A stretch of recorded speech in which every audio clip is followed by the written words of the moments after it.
Call to order the Home Rule Advisory Group meeting, July 11th, 2018.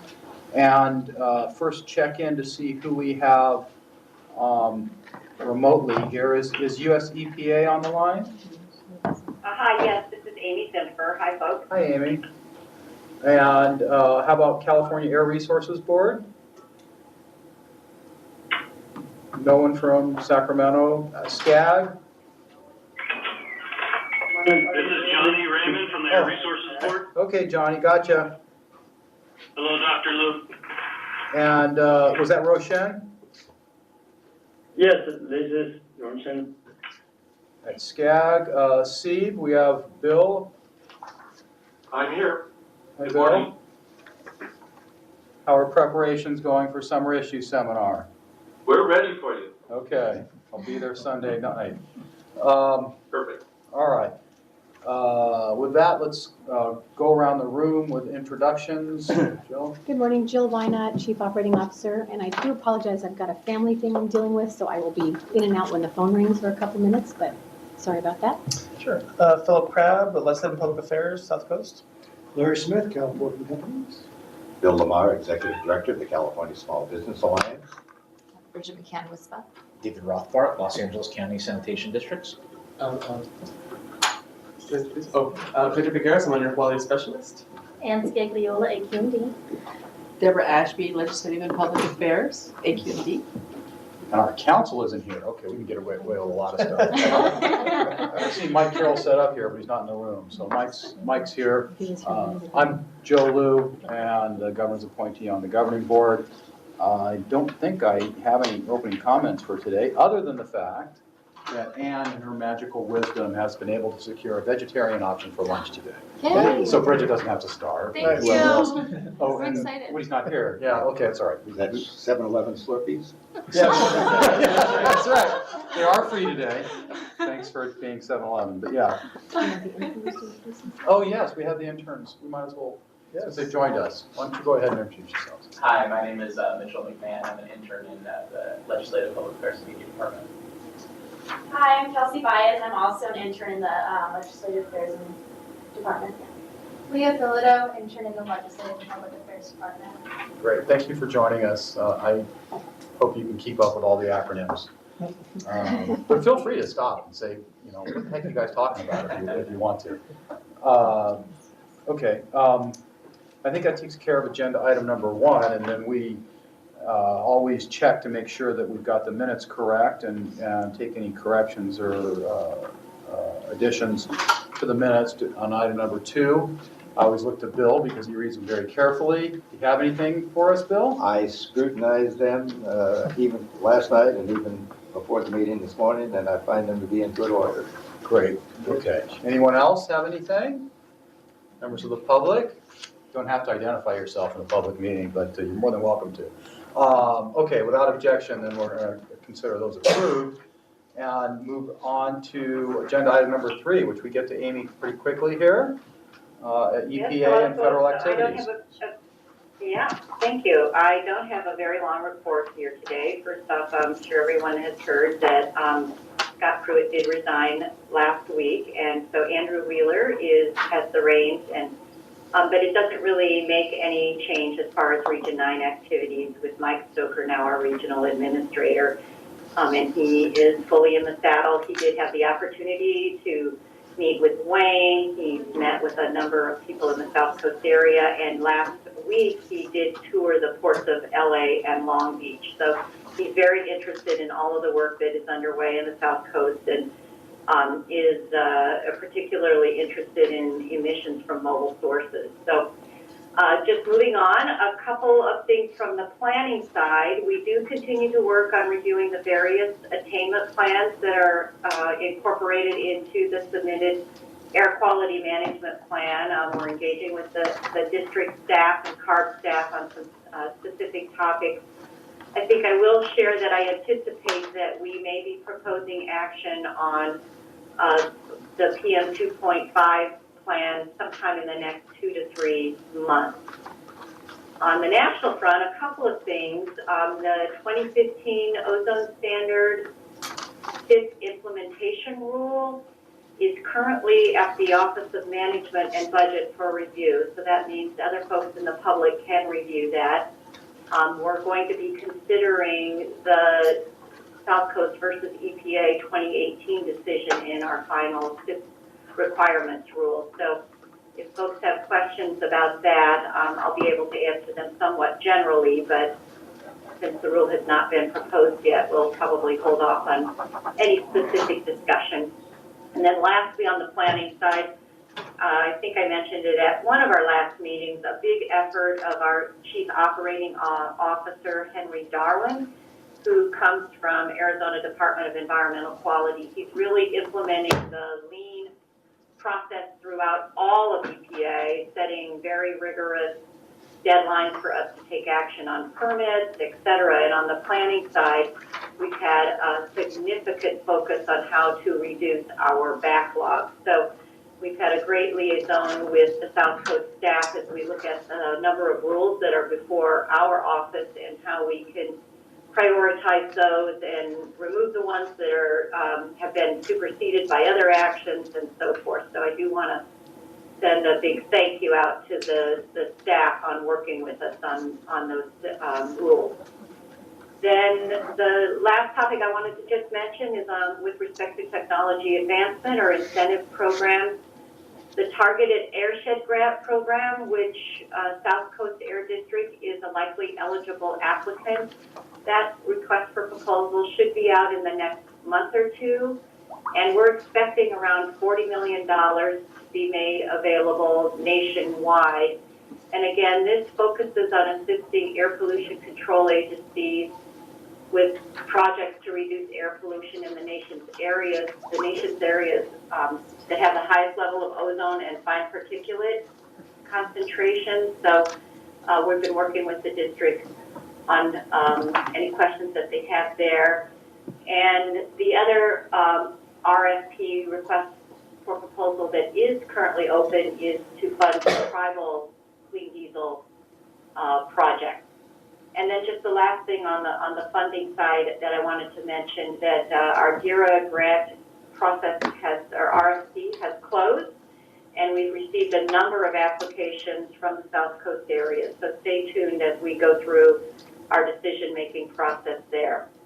And then lastly, I did want to note that we are going to be able to provide some regional funding to the South Coast Air Quality Management District under our Clean Air Technology Initiative program, and that'll be $500,000. So we're working with the district staff on that work plan. So that's it, Joe, and I'm available for questions. Okay, anyone have any questions for the EPA cash register? I actually have a question. Yes, Jill. Hi, Amy, it's Jill Wynot. What could you tell us, if anything, about the glider rule and enforcement discretion that's been going on this week? Yeah, you know, I don't have anything I can share on that, Jill. You may be more aware of it than I am, but, you know, it is very sensitive right now. Okay. Thank you. Also, there's a proposal to reconsider how cost effectiveness is calculated. That's still open. You mean across the board, Joe? Yes. I think there's initial proposal. Yes, you know, there are go ahead. Not to consider secondary impacts like health benefits. That's right. I know there are a number of proposals nationwide that if folks have interest in specific aspects of those, I could do one of two things for the Home Rule Advisory Group. I could either take those and get the right people from our headquarters available to meet with the group, or if there are specific ones that the regional office is engaged in, we could talk about that. But what I would suggest that perhaps for a future meeting, if you wanted to collect those that were of specific interest, I could get the experts on the phone. Okay. I'd be happy to do that. Jill, why don't you talk with Wayne and staff and see if there's an interest in having EPA do that, and then we'll figure that out and get back with you, Amy. That's great. Thanks. Happy to help. Yeah. Any other questions or comments for anyone on the phone or? Oh, yeah, Bill. Yeah, Amy, this is Bill Lamar. You made one of your last comments on funding was that $500,000 possibly to the district for clean air technology, for your clean air technology initiative? Yes, that is correct, Bill. And would that go to Matt's group, or what would Right. what would be the purpose of We're that? working very closely with Matt. Sorry? I guess you're answering my question while I'm talking all over you. What would be the purpose for that funding? Right, so we've been able to provide this bill some discretionary money that we have out of the regional office. For the last many years, I think for at least the last 5 years, and this year again it's forthcoming. So we work with Matt to develop their highest priority for a funding project, and I'm not sure I'm at liberty right now to say specifically how he will be using that. The proposal will go to the board for acceptance, but likely it will fund a high priority project on the heavy duty on-road mobile sources.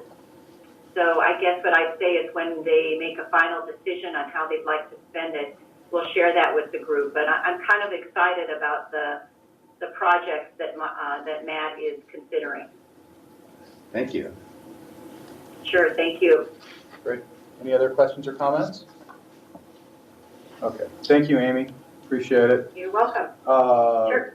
That brings us to Johnny Raymond, the California Air Resources Board Regulatory Activities Update on item number 4. Thank you, Dr. Liu and other members of the Home Rules Advisory Group. I have a couple updates to provide today. As you saw in the packet, as always, we try to project out the upcoming items that we're taking to the board. I can't say which ones are actually going to be at the board hearing because it hasn't been 10 days before our board hearing, which happens later this month. One item that I would like to mention is we released modified regulation text for amending our greenhouse gas heavy-duty diesel truck and tractor-trailer regulation. If you're interested in providing comments, we're seeking those with a deadline of July 18th. We're also have an opening for accepting nominations for our Hagen-Schmidt Clean Air Awards. And so I know that most of you are familiar with this awards program, and really awards individuals who've made significant accomplishment, in research, environmental policy, air pollution, science, technology, climate change, and education. Those nominations, we have a deadline of July 18th as well. So if you're interested or know of anyone that you want to nominate, please get your information in by that deadline. As part of our 617 efforts, we released, as most of you know, last month, the draft Community Air Protection Blueprint and Environmental Assessment. That EA comment period has been open almost a month, and it closes on July 23rd. So if you plan to provide comments, please get those into us and submit it electronically on our website if you're interested in doing that. Also, as part of our oil and gas rule and regulation, one of the requirements is to begin to get those facilities reported in our rulemaking and in our reporting system, our CalEGRIT greenhouse gas system. And so if you know of owners and operators that aren't in the system, please let them know. And this is our methane greenhouse gas rule. And we're trying to get them in as soon as possible to help them with compliance with the regulation. Our climate investment program, the cap and trade proceeds, we have been working to revise those funding guidelines, and those are kind of the directions for the agencies, how to set up their program and report benefits and other information. And so that is the only item really we know that's going to be talked about at our July 23rd or July 26th board hearing. That information and that notice has gone out, so you may know of that. A study that just recently was released that is particularly interesting is a NASA satellite study that we funded, and it's really using satellite technology, and it's looking at emissions of fine particulate pollution. And so if you want more information on that, there's a full information on our website and news release.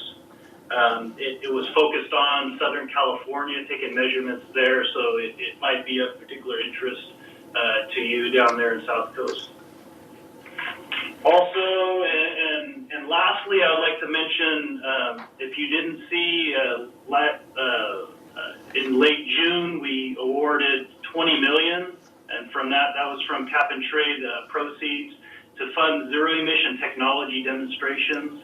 And these are in the freight, farm, and passenger transportation areas.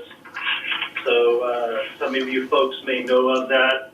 And this was really innovative technologies, one of which was to fund fuel cell powered top loaders and wireless charging at the Port of Los Angeles, as well as 3 battery electric top handlers and zero emission yard trucks. And so that was demonstrating fuel cell and battery electric technologies at the ports of Long Beach. That concludes my update. That's all I have. But I would like to open it up for any questions that folks may have. Any questions? The NASA study was, that was PM, you said? Yeah, it was PM 2.5, the fine particulate. So basically the purpose of that is to use this satellite technology to fill spatial and temporal gaps that we have in our air quality data. Because as you know, we have those fixed sites that collect the measurements, but we use other technologies to fill those data gaps to help understand the air quality. And then also we're trying to also fill the data gaps as far as getting a better understanding of the 617 and on the ground of measurements in communities as well. Okay. Other questions or comments? I did have a question. David. Is there any information regarding development of indirect source rules? I noticed March 2017 there was direction to develop something, come back within 12 months with concepts. Is there any new news on that? You know, I don't have any news, but I can definitely get back to you on that. I know that is heavily discussed within the 617 framework, right, and work there. But again, let me get back to you on that and talk to our staff working in that area. I think it was facility-based measures, not ISR, but yeah, there was some commitment to move forward, right? Right, and just coordination with the South Coast. So I hadn't heard the CAR portion of that yet. Okay, great. Any other questions, Yeah, comments? Into that. Anyone on the phone? Members of the public? Losing out on their opportunities to redress their government grievances. Okay, Johnny, thank you so much for that update. Appreciate it. You're welcome, Dr. Lou. Okay, Philip, you're here. You're here early. Normally you run around doing everything, you sneak in and run off, but you're here early with a legislative update. But the legislature is on recess. That helps. Yeah, I see. Okay. I see the correlation now. So why don't you give us your update? Sure, no problem. Okay, well, I will start. The legislative committee held a meeting on Friday, June 8th. Our July meeting is actually on Friday, so that's coming up.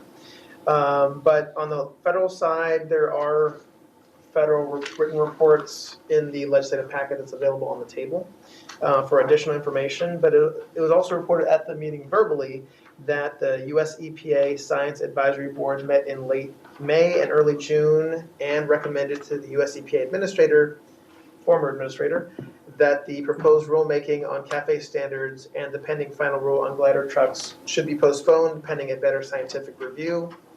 Now, of course, US EPA is under no obligation to accept that recommendation. Also, reports leaked out that the Department of Transportation may be granting 27 awards, releasing $1.5 billion for major highway projects for the Infrastructure for Rebuilding America, or the INFRA grant program, including one congestion relief project in Los Angeles on Interstate 5. It was also reported that the House Interior Appropriations Subcommittee passed its appropriations bill, which authorized $100 million for the Diesel Emission Reduction Act, or the DERA program, and $55 million for the Targeted Air Shed Grant program. Further, our consultants were reporting how they've been working with AQD staff to basically apply pressure to US EPA regarding action taken on AQMD's petition for an ultra-low NOx emission standard for heavy-duty trucks. So that's ongoing. Also, the House passed their energy and water appropriations bill, and it was waiting for Senate action. The House also passed the Trump administration's rescission package, in which $15 billion in previously allocated funding would be rescinded, including $4.3 billion in loan funding for the Department of Energy for fuel efficiency and advanced vehicle technology. On the state side, there's also written reports from the Sacramento consultants in the legislative packet, or committee packet. A few updates on some various state bills. One is AB 2091 by Assemblymember Grayson. That's a bill that was supported by AQMD with amendments. It's an omnibus bill relating to prescribed burn issues. The author took one of AQMD's suggested amendments, and the bill has now moved on to the Senate. Also, there is SB 327 by AB 327 by Assemblymember Gibson, which is an Not that it authorization. matters any longer. No, it doesn't, but still. He's an Assemblymember, not a senator, so Assemblymember Gibson. And this was an authorization bill sponsored by AQMD regarding the usage of cleaner technology in public fleets within the South Coast region. This was adopted as part of our AQMP. This bill passed the Senate Environmental Quality Committee, but unfortunately failed in the Senate Transportation and Housing Committee, so it is now dead for this legislative session. Without a motion. Without a motion, although there were not many senators present at the time. On a panel of 13, I think maybe 5 or 6 were present, so yeah, it was a tough timing there. At the time of the last Ledge Committee in June, it was also reported that negotiations on the state budget and the cap and trade expenditure plan, including AB 617 implementation funding, were ongoing. Since then, those deals have been struck, including $50 million being allocated statewide to air districts for AB 617 implementation. Also, $245 million being allocated statewide for AB 617 oriented incentive funding for both mobile and stationary sources, and $132 million being allocated statewide for incentives for agricultural diesel engine replacement and upgrades. Further, a couple more bills. SB 1502, there's some good news, which was also sponsored by South Coast, allows local air districts to provide public notice electronically as opposed to just all by paper mail. So that would be saving up to $100,000 a year. That's how much we have costs sometimes for public notice by snail mail. So this bill was passed by the legislature and signed by the governor, so it will take effect January 1st, 2019. There was also SB 210 by Senator Leyva, which is supported by AQMD and deals with creating a small check program for heavy-duty trucks. Staff was having ongoing conversations with the senator's office about potential amendments to the bill. Our understanding, though, is that the bill may not be moving forward this year. It didn't get out of the Assembly Transportation. Right. So there are ongoing negotiations. We'll see if they bring it back next year. A couple of action items. Take that back. She actually pulled it from Assembly Transportation before the hearing. Okay. Yeah. So 2 bills were action items for that committee hearing. AB 2145 by Assemblymember Reyes. Basically, this bill is sponsored by CalSTART. It would modify the Clean Truck Bus and Off-Road Vehicle and Equipment Program, or the Clean Truck Program, to fund additional technologies and would expand the criteria for funding through the Alternative Renewable Fuel and Vehicle Technology Program. This bill is basically in line with AQMD's goals of promoting and the development and deployment of clean transportation technology by reducing, criteria pollutants, toxic emissions, and protecting public health. So the committee did adopt staff's recommendation to support that bill. And the second bill was SB 1260 by Senator Jackson. This is a omnibus fire prevention and forestry management bill that would, among other things, promote long-term forest health and wildfire resiliency. It also would require CAL FIRE and CARB, in coordination with local air districts, to develop and fund a program to enhance air quality and smoke monitoring and provide public awareness campaigns regarding prescribed burns. That program may include purchasing new air quality monitors and shall include, per its language, adequate funding for local air district participation and implementation costs. So it's something that can have a positive effect on air quality. Staff basically recommended also amendments, an issue that we've been dealing with, we're hoping to add to the bill, that would address an issue complicating the granting of controlled burn permits at the local level. Current law only allows an air pollution control officer to permit controlled burns in counties with a population of 6 million or less, or to permit equipment to facilitate cleaner burns. This provision complicates AQMD's ability to issue controlled burn permits for higher fire hazard mitigation within LA County specifically, which has a population that far exceeds 6 million people. Staff proposes an addition to the bill that would remove current law's reference to the county population restriction so that AQMD can have clear authority to issue these controlled burn permits for the equipment within LA County. The committee did adopt staff's recommendation to support this bill with amendments. And that's my report. Okay, so Kristen and Tyron and Mike made it into the room, just to let everybody know, because I'm on the phone. And Tyron, what you missed was the important announcement that we have a vegetarian option today for lunch. Oh, I I'm know, vegan though. we've been, well, I don't know. You're getting closer. I don't know if it's vegan or just vegetarian. We'll see when it gets here.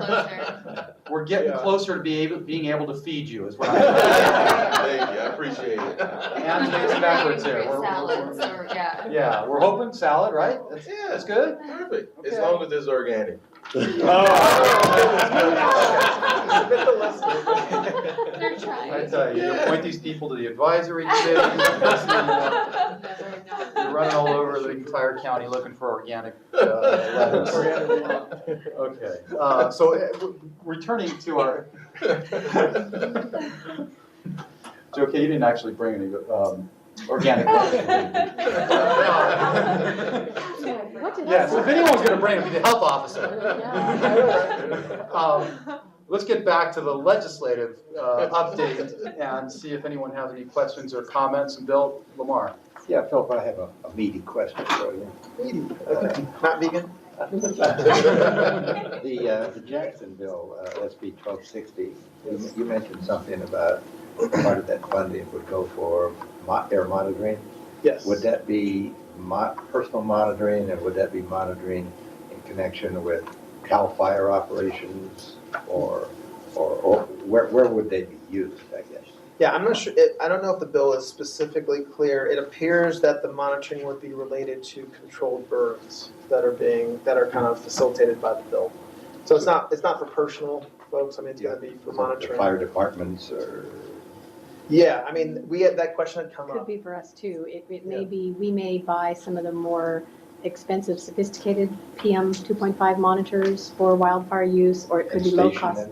It could be low cost sensors also. I mean, there's some that we could deploy, so I think it gives us some flexibility to see what the needs are. Yeah. But they would be in wooded areas or something like that, I guess, or? Well, one of the amendments we were asking for was basically to make them mobile monitors. So nothing, controlled burns going to be in different places, obviously, so something that would facilitate. Yeah, but you'd want to be able to get upwind and downwind measurements. Yeah. Mhm. Right. So I assume it's going to be, it's not going to be federal reference monitors or equivalent monitors. It's going to be some sort of lower cost mobile platform monitors. And actually, we're doing some testing of some of the newer,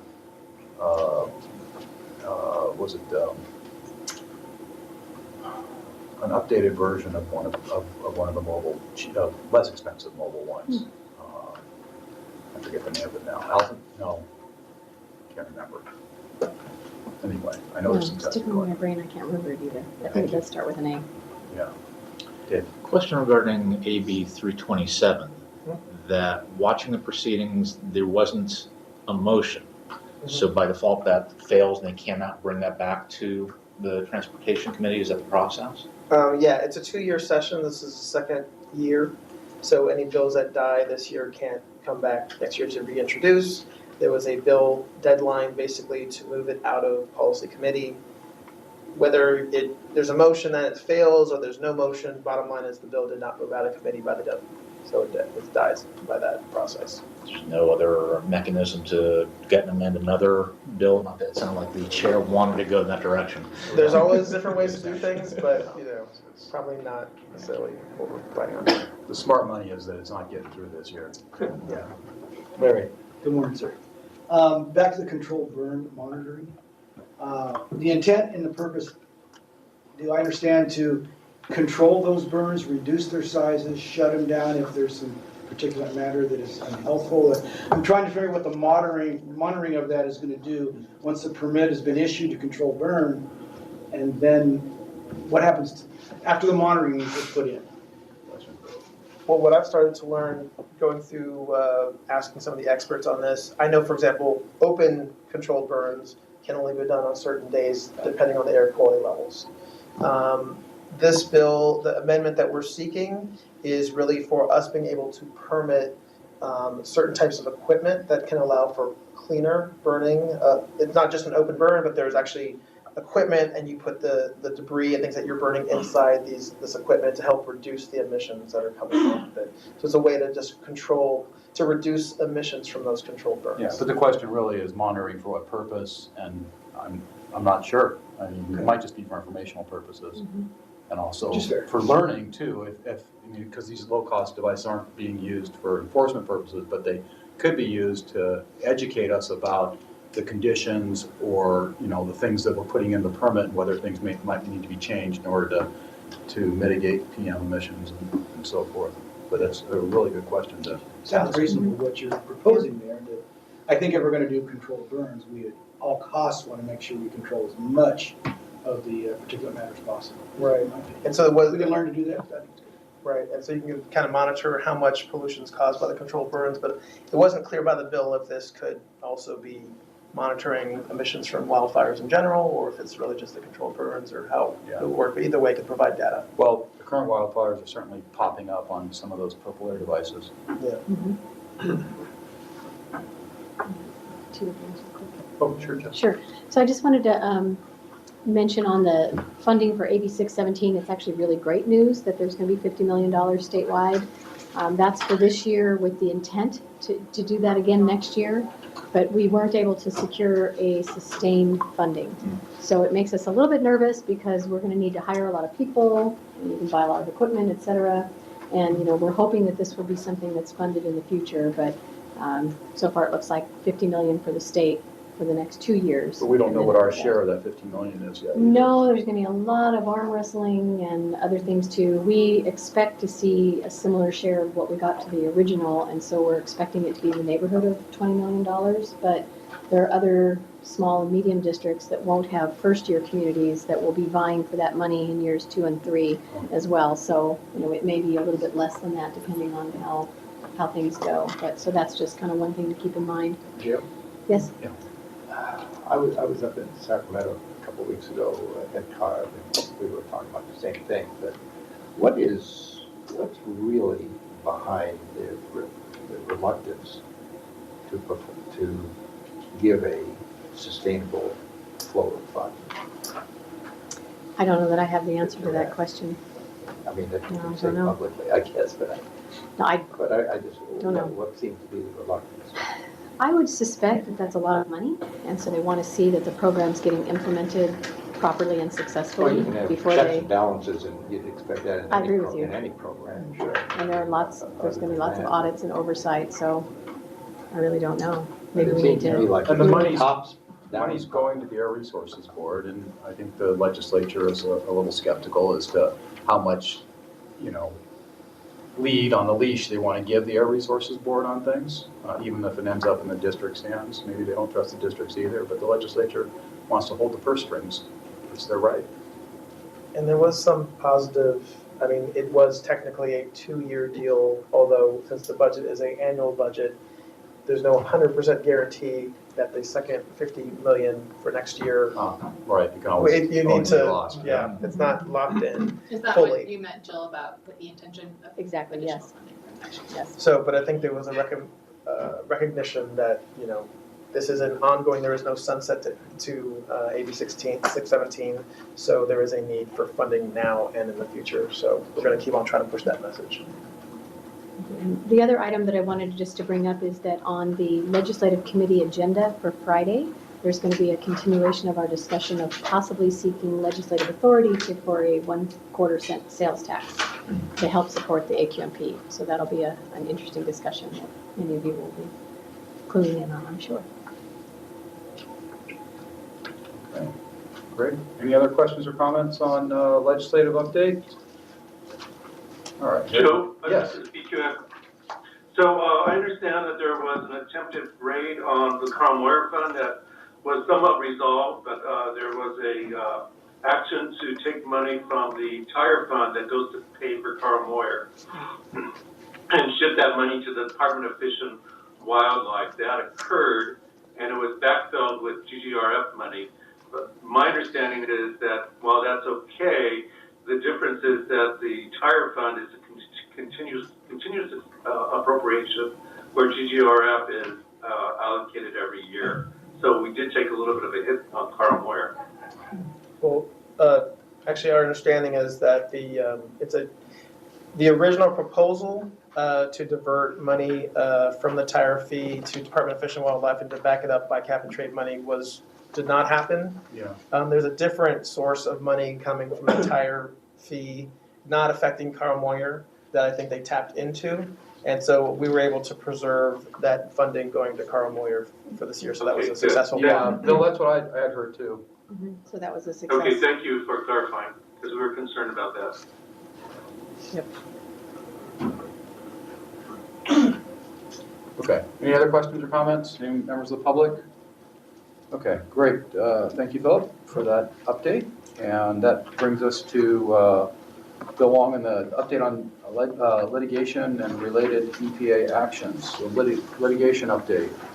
Thank you, Dr. Liu. I don't really have any updates apart from the status report I prepared and you have in your package. I am open to any questions you may have regarding this action. Still, I seem to recall in the minutes at the last meeting, case 8, Susan Stark mentioned something about has the status changed on that, but then I see you say we have reached out to petitioners to discuss next steps, so that's right. That's still where it's at. That is still where it's at. You're not looking forward to another reclaim hearing? It'll be a long process here. Yeah, anyway, we will see where it goes. It's like divorce, it's easy to get married, but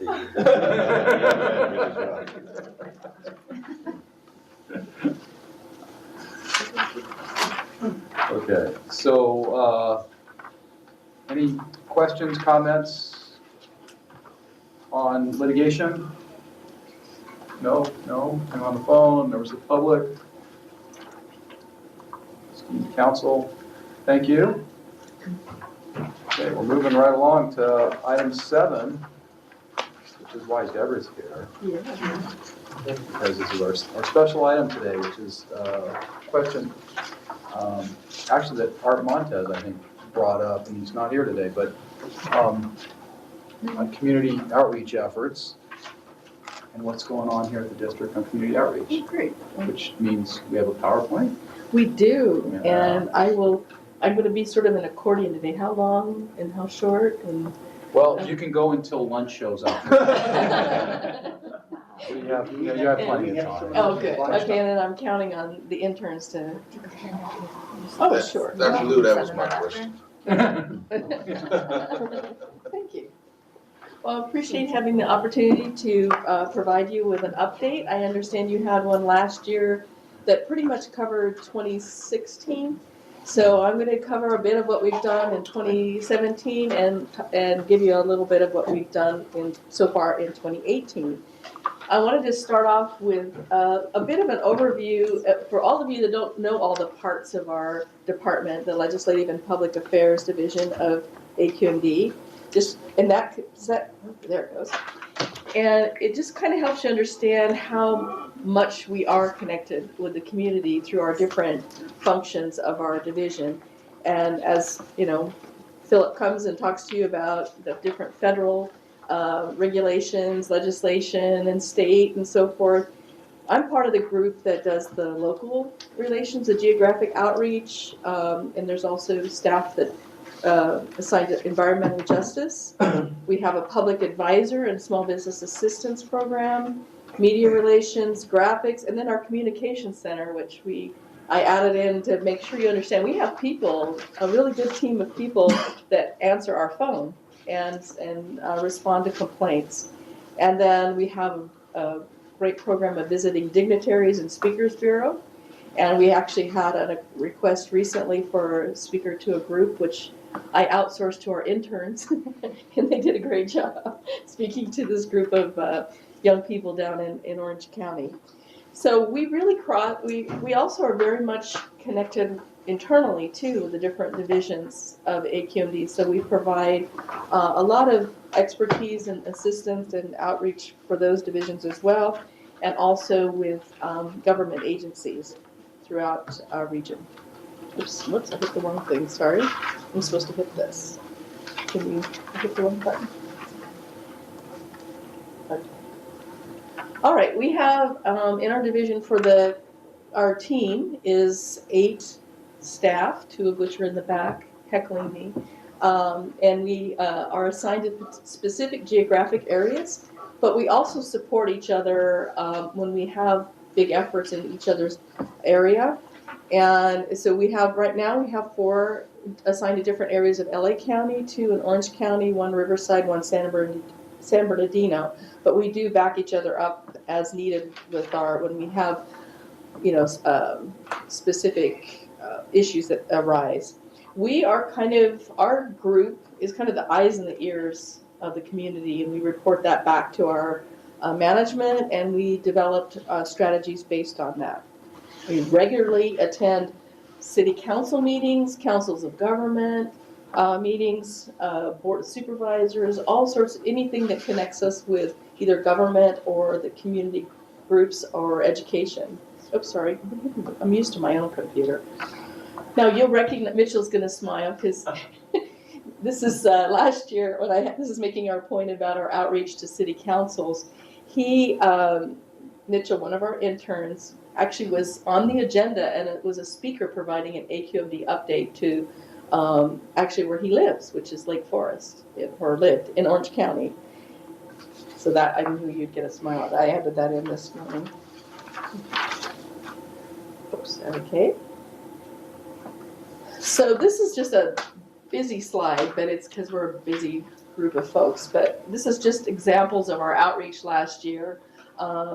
The major outreach efforts. We have town hall meetings. There were some specific to issues in Paramount and Compton. We also organize, sponsor, participate in a number of events. There were about 45 of them in 2017.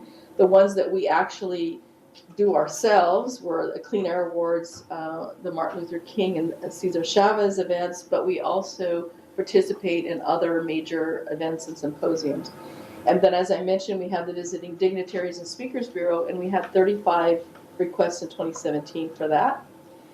Now, unlike 2016, when we had a lot of hearing board meetings in the community, we had hearing board meetings here, but they were related to major community issues, such as Exide, Anaplex, and the Torrance refinery, and we did outreach to make sure the community, that those that are involved in that were notified of those meetings that were held here with the hearing board. And then as there's high profile issues, our group gets involved with making sure the community is aware of major rulemaking, any sort of toxics issues. And then, of course, we have AQMD's programs and initiatives related to AB's 2766. That's mostly related to local government funds. And then there's the new MSRC local government match program, which changed the whole formula of how funds are allocated for cities. And that was also a major outreach effort for our group. And the ongoing lawnmower exchange rebate program, check before you burn, leaf blower exchange, those are all things that we are constantly letting the community know about and getting their feedback. Replace your ride too? Yes. Yes, it's also part of what we do. And then our tools, which I think is our strongest one because we are out in the community, is just our face-to-face meetings with folks. We get out as much as we can. And then of course, social media, we're kind of up to speed on that. We have our notifications that people can sign up for regarding any sort of issues such as just general AQMD news, but also things like issues, more local issues such as flaring and so forth. And obviously our website and our other platforms that we use. And then events is a big part of it. We, like as I mentioned before, we participate in events, but we also sponsor them. And one of probably the highlights for 2017 and also 2018 is our whole team is out during Earth Day, Earth Week, and we do a lot of community outreach in those. Like in Orange County, we have Bolsa Chica, which is a big Earth Day festival. We do them up in the Pasadena area. We get out to the major events throughout our region. And then of course we are very much involved, as the whole agency is, with environmental justice initiatives. We had a major conference in downtown LA in 2017.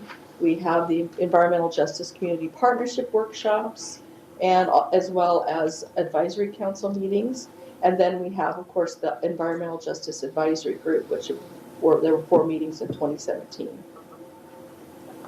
So 2018 so far, we had already had our Martin Luther King Day of Service, which was a very well attended event in Los Angeles, the Cesar Chavez Day of Remembrance, and then we had our senior clean air fair, which there were about 2,500 seniors in downtown LA. We did a tremendous amount of outreach, speaking to the different senior centers throughout Los Angeles. It was a very successful event, and it was a wonderful opportunity to share our clean air message with the seniors. And then we've already had one Paramount Town Hall meeting this year, and then we did a large amount of AB 134 and AB 617 community meetings, additional task force meetings. And then I put here many more in the planning stages because we have a whole slate of events and meetings coming up. How come you didn't have anything for us seniors in Orange County? Well, it's funny you should say that. We are kind of looking at that. The next one is Riverside. They have one pretty much set for September in Riverside, but we will be doing more regional outreach. We did have one a few years back, and it was really well attended. So we want to get that going as well. So yeah, to me, it's like we just show up at Laguna Woods and we'd have like a whole bunch of folks there. They wanted to come to our event, but it was one of those where it was a long bus ride to go. So they were they're ready for when we do it again. So before I get the questions and suggestions, the interns have some special gifts for you. Oh, yeah.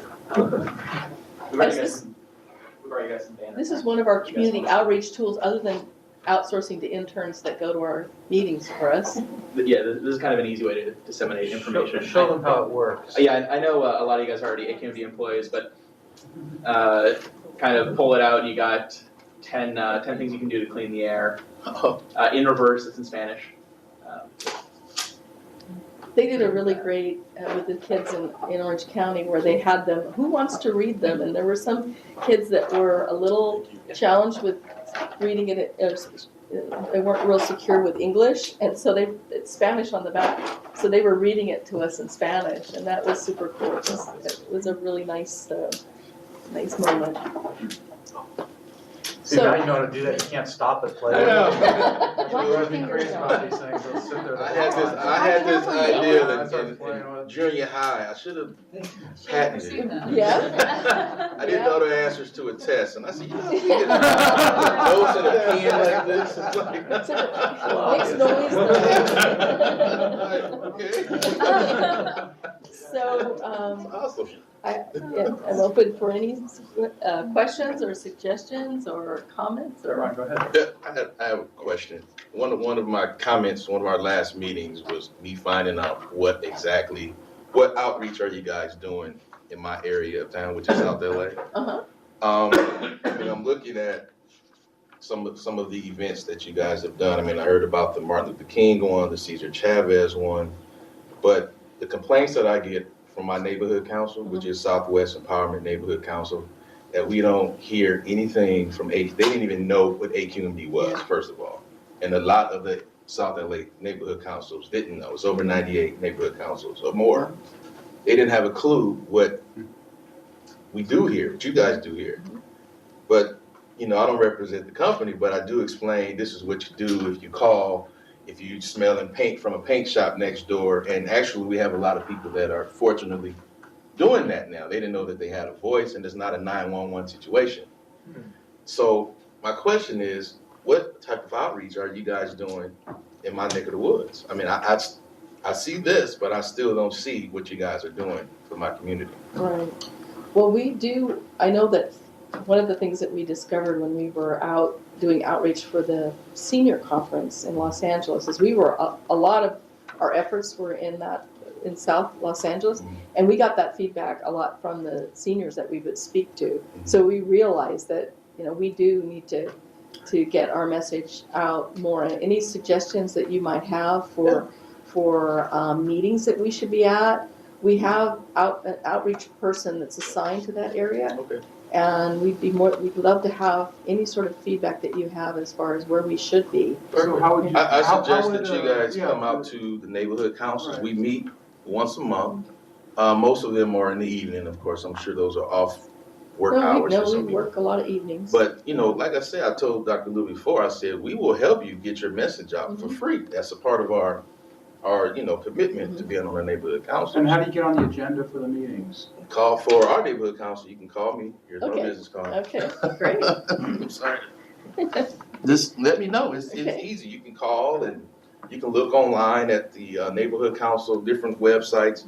If it's an issue in a certain area and mapped out, you can click on and let you know who's the chair of that neighborhood council is. You guys can call and set up a meeting and get on the agenda. Everybody, We'd love to have that opportunity. Yeah, absolutely. We need to know the places where we need to be. So. Okay, this is a start. Thank you. Appreciate it. Let us work with you. And did you mention also that you were saying that were folks aware of the 1-800-CUT-SMOG number that we have to report? Well, it's our version of 911. At our neighborhood council meetings, we had complaints about a couple of paint shops and that were operating illegally or whatever. Yeah. They didn't know about the 1-800-CUT-SMOG until I bought a pamphlet from here and posted it online and made copies to give it out at our meeting. So they're calling now, and one of the investigators actually came out. I forgot the guy's name. He came out and I think he cited one of the places. I gave them a warning and something like that. Just 3 phone calls, 2 phone calls, but people didn't know. So. But it's real helpful to get that. Oh, absolutely, absolutely. Because me being on this board for a while now, I mean, I've learned a lot. Because Dr. Lou would tell you, I didn't know anything. I didn't even know what AQMD was. So I saw that's the thing on the news to let you know moderate and clean air because I have asthma. So that's great. You guys are doing a very good job. Thank you. Yeah. Appreciate that. Appreciate it. I mean, I think the neighborhood councils are a great opportunity, right? To actually reach out to people who are leaders in the community. I think they came up in order with Bridget, Christian, and Larry. So let's go that way. Where's the best place to find kind of when and where the different outreach kind of events will be? because I know sometimes they're on the calendar, on the website, Right. but sometimes they're scattered in different places. And I know changes have been made to the website, but even for somebody like me, I still have trouble finding things on the website. Right. I was trying to find something yesterday with another technical colleague of mine, and between the two of us, we still couldn't find it. So I'm just curious, what's the best place to look? Do you have a public affairs page? We have. Is it best to look on social media? Yeah, I would say that our Facebook page would be a good place. I know our calendar doesn't always reflect some of our community events, but I would suggest the Facebook page because we do have a staff person that is keeping those posted, even some of our community meetings and so forth. So I would recommend that. That makes complete sense, but I wouldn't have known the answer to that question either. Right. I work at AQMD and I have trouble finding things on the website. Oh, yeah. Yeah, I hate saying that, but I'm I always trying to look for certain And the things. search It's engine like- doesn't work No. very well Right. either. It's just I know it's better, infuriating. they're getting better all the time, they're always trying to improve, but it's still. We were trying to find the opt-in for a rule to get a rule notification or update that had moved. There is a back. place for that. I know there I've is. seen it. I know, I've seen it as well, and I was trying to find it. And I know I found it before, and I couldn't find it yesterday. The two of us just couldn't find You it. need to get notifications? Yeah. Oh, yeah. Well, right, and I know it's there, because I've Yeah. done it before, like I said, but Yeah, I've seen between the that two of page us, at we're some like, point. really, we have a bunch of degrees between the two of us, and it's really sad. Well, they moved it, because I had I to know. sign up for some, Yeah. like when people sign up for the Flare events and things like that. And we did the search Yeah. engine, like you just said, so I'm Did you I'm get sure we'll what you find it needed, Bridget, eventually. or do you still need it? For her, I need to sign her up. Okay, let me see if I can find it and we'll. Okay. Thanks. And then I'll favorite it and it'll be easier next time. Okay. You want me to do it? Now Jill's gonna spend Well, now, the rest of her day trying to find it. Deborah just volunteered, so. Oh, okay, well, no. okay. But you needed it too, okay, so as long as one of us takes care of it. It's kind of an adventure to. Do you know where it is, Mark? Do you know, I'm you ought to just find glad I'm that? not the only one. Mark can find almost Okay. anything. Okay, Kristen, Larry, then Art. In addition to the sort of context for why we asked for this, I think that some of the, or at least my take on we're hearing the same presentation on the quarter cent sales tax and sort of the general awareness of South Coast. And I think we're seeing, like your presentation did a great job covering some of the traditional partners. And I think the disparity and maybe reaching out to the neighborhood councils. County has unincorporated town councils, so there's a similar list of basically neighborhood councils, but for places that are outside of the city of LA that are in unincorporated Los Angeles. That would also benefit from. And is there a list of those? There's a list. We're actually still trying to figure out who sort of oversees being able to get on their agenda. We want to get on their agenda too. There is a list of them, and I can help. What about other counties? Orange, Riverside, San Bernardino, do they have, and cities, the major cities within those, do they have something similar? I don't know. What's that? What do you like, something similar? Like LA has the neighborhood councils, and I guess LA County has the town councils, and they're just, basically community leaders who try to stay on top of and informed of community issues, a vast array of community issues. And the electeds kind of check in and make sure that they're informed. I can't speak to Orange County, but I know in my city of Anaheim, we have a number of neighborhood councils. Oh, really? And the city has them, because you have council number 3 and 7 and Yeah. and so on, and by district. So I know that's available, and I'm sure Fullerton and Brea and others San do the Andreas. same thing. Dennis Villadu, Sean's board, he might be a good contact person to speak for the county. Yeah, I think, just at minimum, putting them on notification lists and things like that, and just kind of checking in would be. And Sean's got a newsletter that comes out. Probably goes to a every lot of week. different people, right? I'm sure, I can't speak for him, obviously, but I'm sure he would be glad to do that. Your board members. A couple other points on the AB 20s, the local government match prompted me to think about what we were as the county when we were trying to put this on the board of supervisors agenda, that really, I'm in the chief sustainability office, and most local governments don't have a chief sustainability office. And it kind of had come through the fleet folks, but we were trying to think about how can we help other cities who don't have a chief sustainability office. And I noticed that you go to city councils, but is there sort of a city managers outreach or public works folks outreach that you do? Because we've started convening cities because we realized that not just on air quality issues, but just sort of largely sustainability, there wasn't necessarily a space, or even can't even go to just get public works list folks to communicate. Every city has their own approach to connecting on air quality issues. Yeah, we have in LA County, the city managers group, our staff regularly goes to the different city manager groups, the San Gabriel Valley group. And then also with MSRC, they had a consultant help them do the outreach. And then we also provided our own outreach to the cities, city managers, public works directors. But if you've got any sort of connections where we missed, because we were really trying to, that was such a change in how that program was done, that it was real important to make sure people, because it used to be a competitive, they'd have a certain amount of money allocated for each county, and then the different entities would apply for it. Now there's a certain allocation for each city and county, and it was a whole different formula. So it was kind of a challenge to get that out there, and if there's any way we can. Yeah, no, we just get repeated feedback from those supervisors that cities just don't know, especially in regards to funding. The low capacity cities don't necessarily have a grants person, or even, this is not really great, but like the matching dollars. So there's just a general need for, in addition to the traditional avenues, the councils of government, the city manager, a deeper level of connection with city staff who are the ones sort of on the ground, like, I don't know where to go on the South Coast page to even look up grants, for example. So we're struggling with that too, but just want to reiterate that that's something from our supervisors. In my neighborhood, there's nothing that brings the community together more for purposes of good and bad than Nextdoor. Oh. I can't even look at the thing anymore. I know.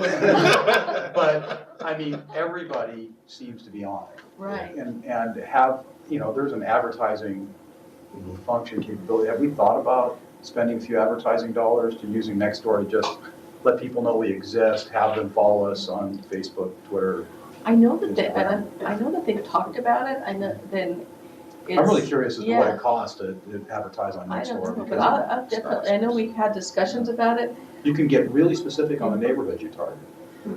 But yeah, I know that, but I don't know where that is. I'm not sure if an agency can do it. I'm not sure either. They looked into it. Be members of it. Members of it. Well, But police you can department, ask. our police department is, and they follow okay. it. Yeah. But I don't know about that, but you can advertise on it. So you can say, follow South Coast Air Quality Management District on Facebook and Twitter at these, addresses. And at least maybe people become more aware that we exist. Right. I don't know if it do any good or not, but it's something worth, I think, you talk about, where communities are looking. It's just a service that people follow, especially if they need a contractor or something. But, So you or quit a doing it refrigerator or though. whatever. Did it get to be just too much of like? Oh, yeah. That's what I've heard. It's like.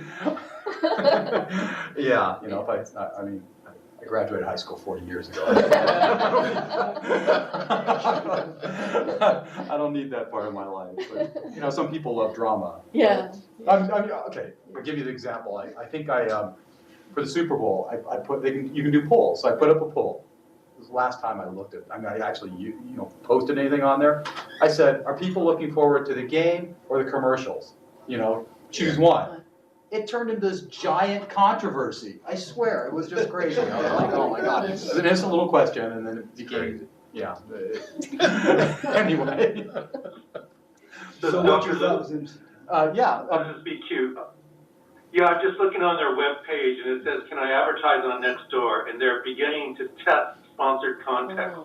And you can actually fill out a form to be part of a trial for advertising on Nextdoor. Because there's advertising on ours.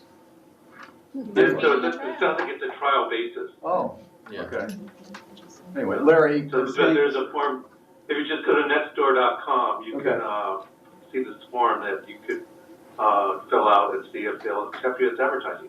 All right, great, thank you. Larry? Good topic of discussion here. As a former council member, I kind of know and seen a lot of outreaches come and go. But I think it's important to understand that electeds think in 4-year cycles, especially local electeds. So if something doesn't have an immediate impact in those 4 years, the interest level goes way, way down. Let's just be really honest. I mean, you think to the next election. But planning departments think in long term. Every city by state law is required to come up with a general plan and to modify, add to, and renew that over a certain period of time. So how to get on the inside and stay on the inside is when you know and understand. This is a daunting task with 28 cities in Riverside County, staff of 1, maybe 3 or 4 interns. But it would be a good intern project to find out which cities are in the process of this general plan update. And when they do those updates now, they have to incorporate a greenhouse gas element, The right? whole, everything that, it's all driven by state law. And State- air quality, I think? Air quality and Air environmental quality, justice. and so state law drives the elements that have to be within this. Right. And it can, in my city, it took us 5.5 years to update. We were 5 years, every 10 years, we're 5 years past the deadline. It is a very daunting task. And, but any help that planning staffs can receive, they will take, because people are coming at them from every side. So the end all to be all document for planning departments when they need a fallback on an applicant coming in and want to do a project is this document. Does it meet the requirements of our approved general plan? And so it becomes a fallback document. So how do you get on early and be a part of that process is to reach into planning departments and say, this is what we'd like to do to provide some help on our quality issues. So I don't know how you do it with this many people. I mean, it's a big, big task. But I think you could narrow it down to find out now which city is right in the middle of that. And it's a multiple approach. So, just from my perspective is presentations in a council meeting, they're a little bit of a feel-good show, I'm gonna be honest with you. Unless it is driven by staff, and staff can convince the electeds that this is an important matter, it's probably gonna go in one ear and off the agenda as quick as it can.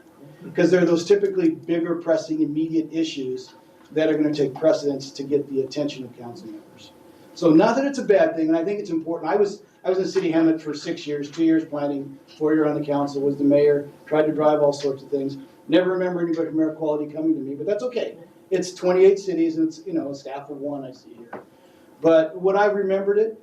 Probably not, to be honest with you. Because at that time, we were probably battling something that, 30 or 40 constituents were yelling at us, from the council chambers. And air quality is kind of one of those distance things that maybe I don't have to worry about in this election cycle. So just kind of being transparent here, this is how that mind thinks. Because, what it's always said is once people find out that assemblymen don't assemble things, so, but the first thing an assemblyman does is he goes to Sacramento, meets with the existing staff.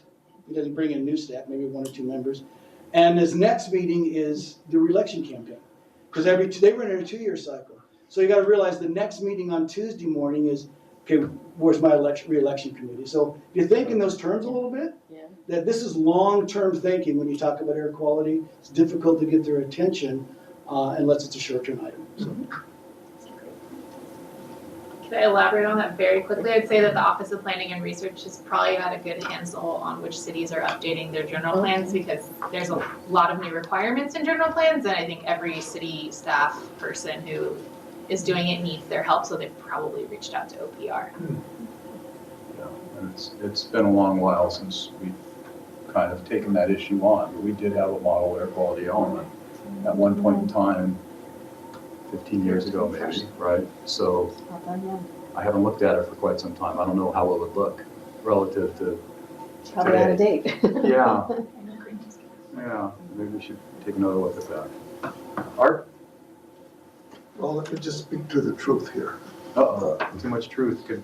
Yeah, well, let's look at the facts. It's when you're looking at the communities that are being underserved, you have an abundance of ignorance in the electeds, the staff, and when you look at the makeup, and it starts at HR, it starts with the interns, it starts with your hiring practices, and that comes out to your policies. I see it in the education community because if I have people that don't come from that community, live in gated communities, then they're gonna reflect those values and those interests. As such, I bet you nobody here probably knows, if you look at all the environmental groups, when we look at them, they don't have minorities representing what the population looks like. And a lot of them, I haven't seen any minorities on there. And if I look at all those that are suing. I'll put Coalition for Clean Air staff I up know. against that.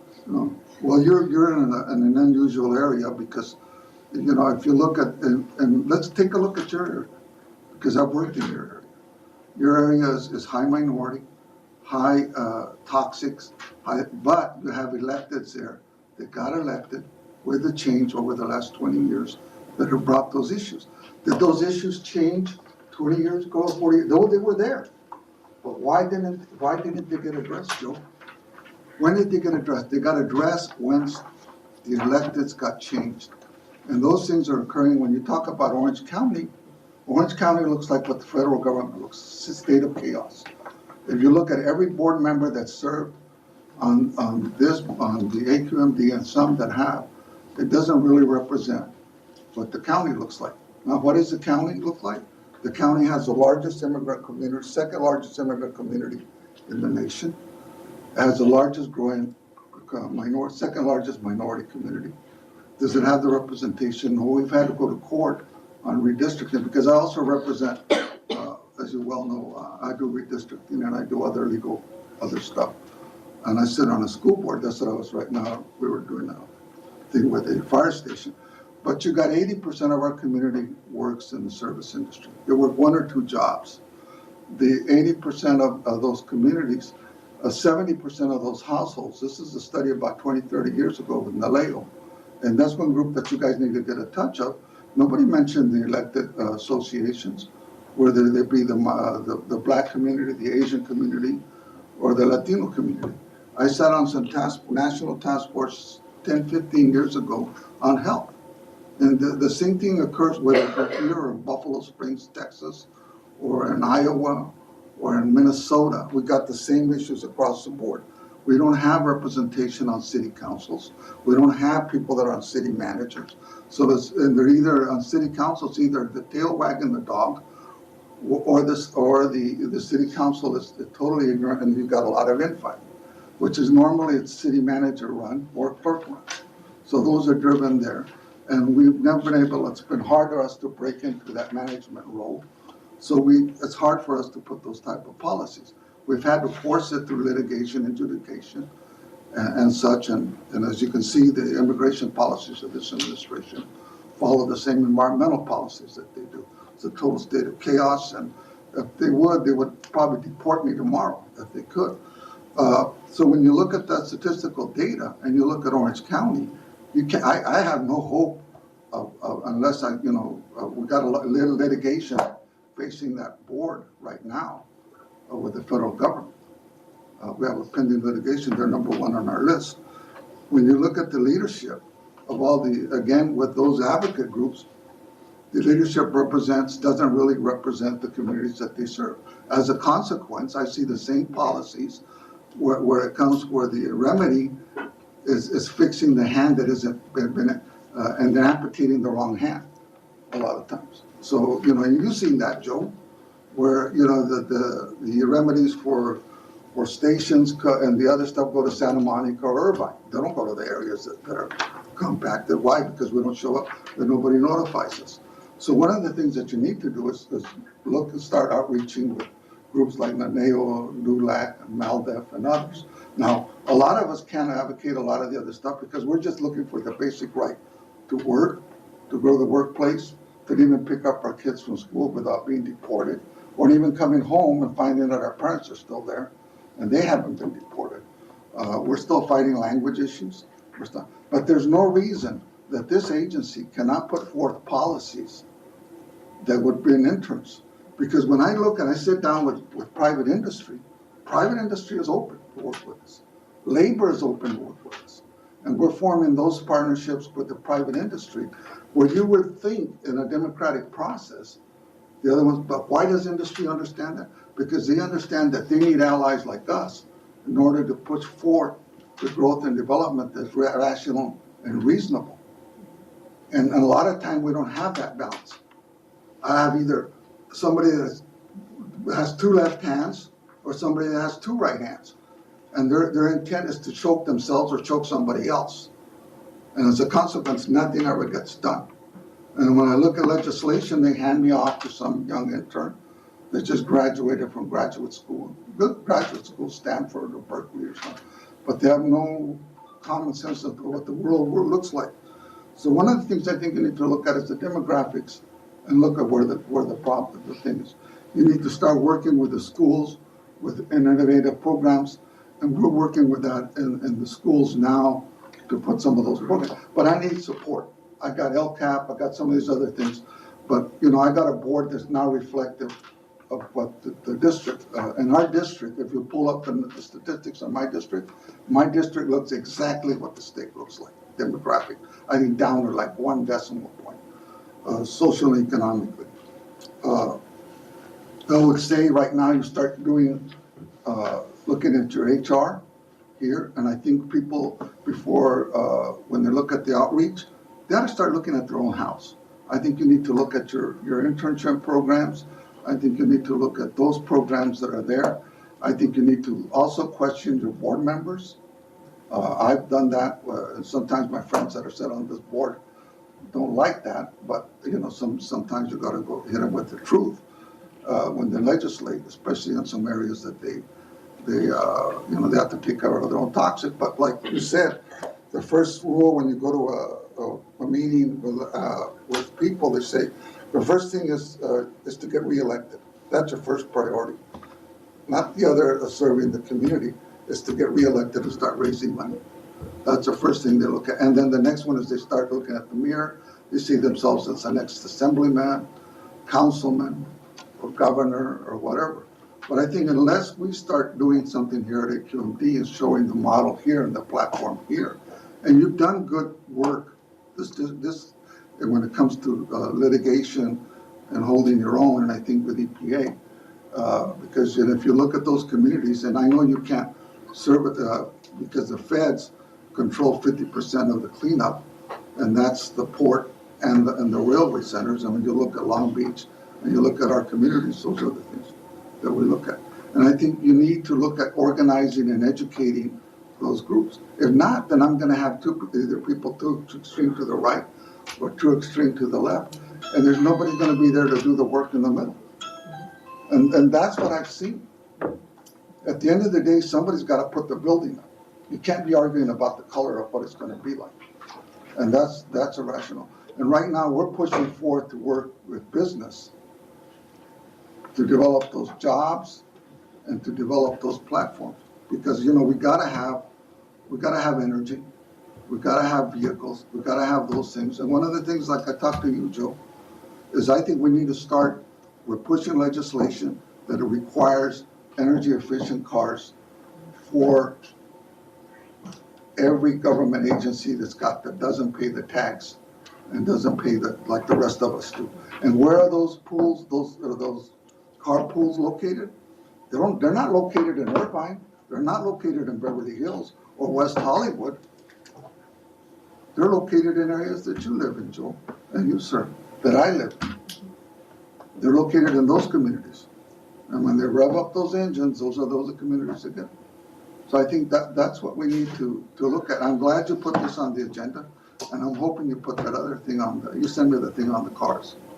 And I hope you send it to the rest of the board so you can take a look at the vehicle. Gave to everyone, but we can do that. Yeah, and I think we need to make that attachment to industry, to work with them instead of fighting with them a lot of times, to work with that. And I think then we can move on, because I see this state being, and a few other ones, be the only last basket of any type of reasonable ability to govern on these issues. But that's just my 2 cents of I've been doing this for 40 years now, and I'm environmental, and sometimes my background's in environmental science, and I'm a victim of Agent Orange and all the other stuff. And like Agent Orange, did I get any compensation or anything? No, I'm like a lab rat. They're just taking to see how many of us die from cancer or leukemia or anything else. And then it'll be going to some statistical data and some doctorate will look at it. So, well, wow, this is what it occurs. But I saw it when I was working in the fields. And then I saw it later when I was in Vietnam. And I've lost, I had a 50-year reunion. We probably lost about 10 of our people that are veterans to that. But, you know, just those are the things that you see in your lifetime. And I'm hoping in my lifetime we can make some changes. I think we have the leadership here at AQMD to do it. I'm just questioning the will. So I'm sure Deborah would be happy to get any specific contact information. And I'm willing to work with you guys. Those groups and organizations that you think would have an interest. It's on our agenda. We have our national convention coming up in Phoenix. Yeah, but you mentioned several, Nalejo, Maldef, others. Yeah. You know, whoever you have there, if there's specific But you people gotta understand, it's like, it'd be helpful to yeah, we're fighting just for the right to exist in this nation. And, you know, it's, yeah, well, I mean, you know, so we're getting kids deported. and everything else. If they're too busy to talk about air quality, they're too busy to talk about air quality right now. But it's No, still good to have. it's on our agenda, and the health is our major issue with us. Great. Thank you. Larry, yes, Joe, to be quick, I promise. Sure, no problem. First of all, I Lunch want isn't my, here yet either, so. I don't want my words to be mischaracterized. I just stated the re-election system is what it is. Yeah. You have to be elected or you can't have impact, that's always the thing. You can't, from the sidelines you can have some, from the inside you can. Secondly, I'm gonna take offense to the fact that there's electeds that I know and know well, and I was one of them, who race has nothing to do with their agenda. That when they represent their people regardless of race or nationality. So to lump all those electeds into one category, I don't think is a fair characterization. I mean, I know some of these men and women personally, I've worked with them, and it doesn't matter, black, brown, anybody comes to them for an issue. If they're truly representing the people, they're representing the people. And when you sit in a city council, it's interesting, it's nonpartisan. And you have people you disagree with vehemently politically. But if you want to make your responsibility as elected and take it seriously, you put that aside and you act in the best interest of the greatest amount of people. Same thing happens with race. People came to me, I didn't care what color they were. They were citizens of my community, and I was elected to represent them. And there are more of those in the system than you want to believe. They just don't get the attention. Yeah, sometimes ignorance is, you know, if you don't live in those communities, you're ignorant of sometimes of the issues. And you can't wait sometimes for people to come to you. Sometimes you've got to go out. So I think if you're open-minded, honest, and fair, you'll listen to those people. And I think you hit the right point, is listening. But I think you also, if you listen, you've got to go out. Well, I just don't think it's fair to categorize. I'm not categorizing. Okay. You generalize people in that way. There are many good people out there who, I don't want to get sidebarred, so I'll. This is not the issue. You need to look at things from one's eyes as one's experience. And I think that's one of the things that you need to put yourself in now. Well, we're pretty narrowly focused on air quality here. And, you know, it does bring in some other issues sometimes, but, I mean, those are much bigger issues than this agency takes on. Okay, so where are we with this? We were taking questions and comments. Right. Anyone on the phone have anything to add? Okay, you know, I do think it's helpful to continually stay engaged, you know, with what other agencies are doing too, because some of them have good ideas on how to do good outreach. So I would encourage you to look for those who are being successful, and I mean, especially the environmental agencies are in the same exact position that we are, that there's in the general public very, very little knowledge and understanding of who does what. And I guess, Kristen, you're fighting that uphill battle too. So, any questions or comments from members of the public? Okay, that brings us to subcommittee status reports. We're missing some of our folks for that. We had a freight sustainability. We don't have anyone to present that.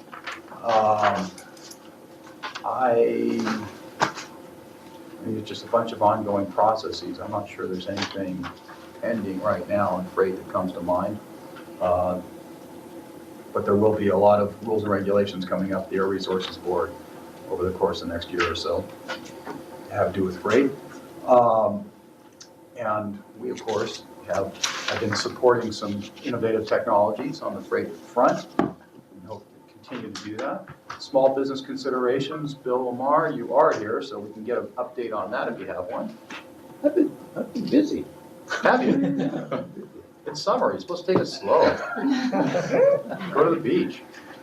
Well, after our last meeting, I started out by attending the governing board retreat, and that's always a good investment of time, especially now with so much rulemaking going on and spending being planned. And my members are concerned about who's going to pay for it, and so that remains an issue. So that was a good investment of time. We participated in discussions with the district and the staff on Reclaim, the transition from Reclaim market-based to command and control. And there's still a number of lingering issues that persist. Landing rules, new source review, opt-out provisions, and there's a couple that I see are coming up shortly, 2001, 2002, and we haven't seen any language on those yet. So there are a lot of concerns there. BART, and we attended CARB's workshop in LA on their regulation for criteria pollutants and toxic air contaminants because we were concerned if their proposed regulation and the district's rules for reporting were going to either conflict or be duplicated, which would certainly create an administrative burden on sources.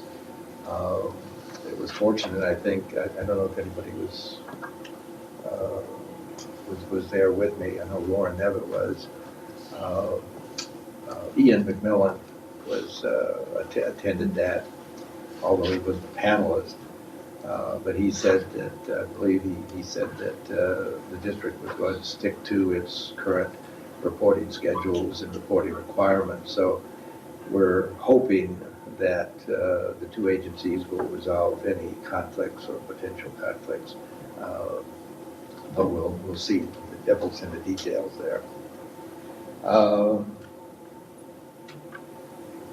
On July 27th, I participated in my first face-to-face meeting as an advisor to CARB's Small Business Assistance Advisory Panel in Sacramento. We had briefings by Dr. Sachs, Todd Sachs, their Enforcement Division Chief, Dr. Clovis, Jessica Clovis, the Manager of Economic Policy and Analysis, LaRonda Bowen, who's the State Ombudsman. We were supposed to have a presentation by Veronica Ide, their Environmental Justice Deputy Executive Officer, but she was called away to prepare for the next day's board meeting. But we had a very robust discussion.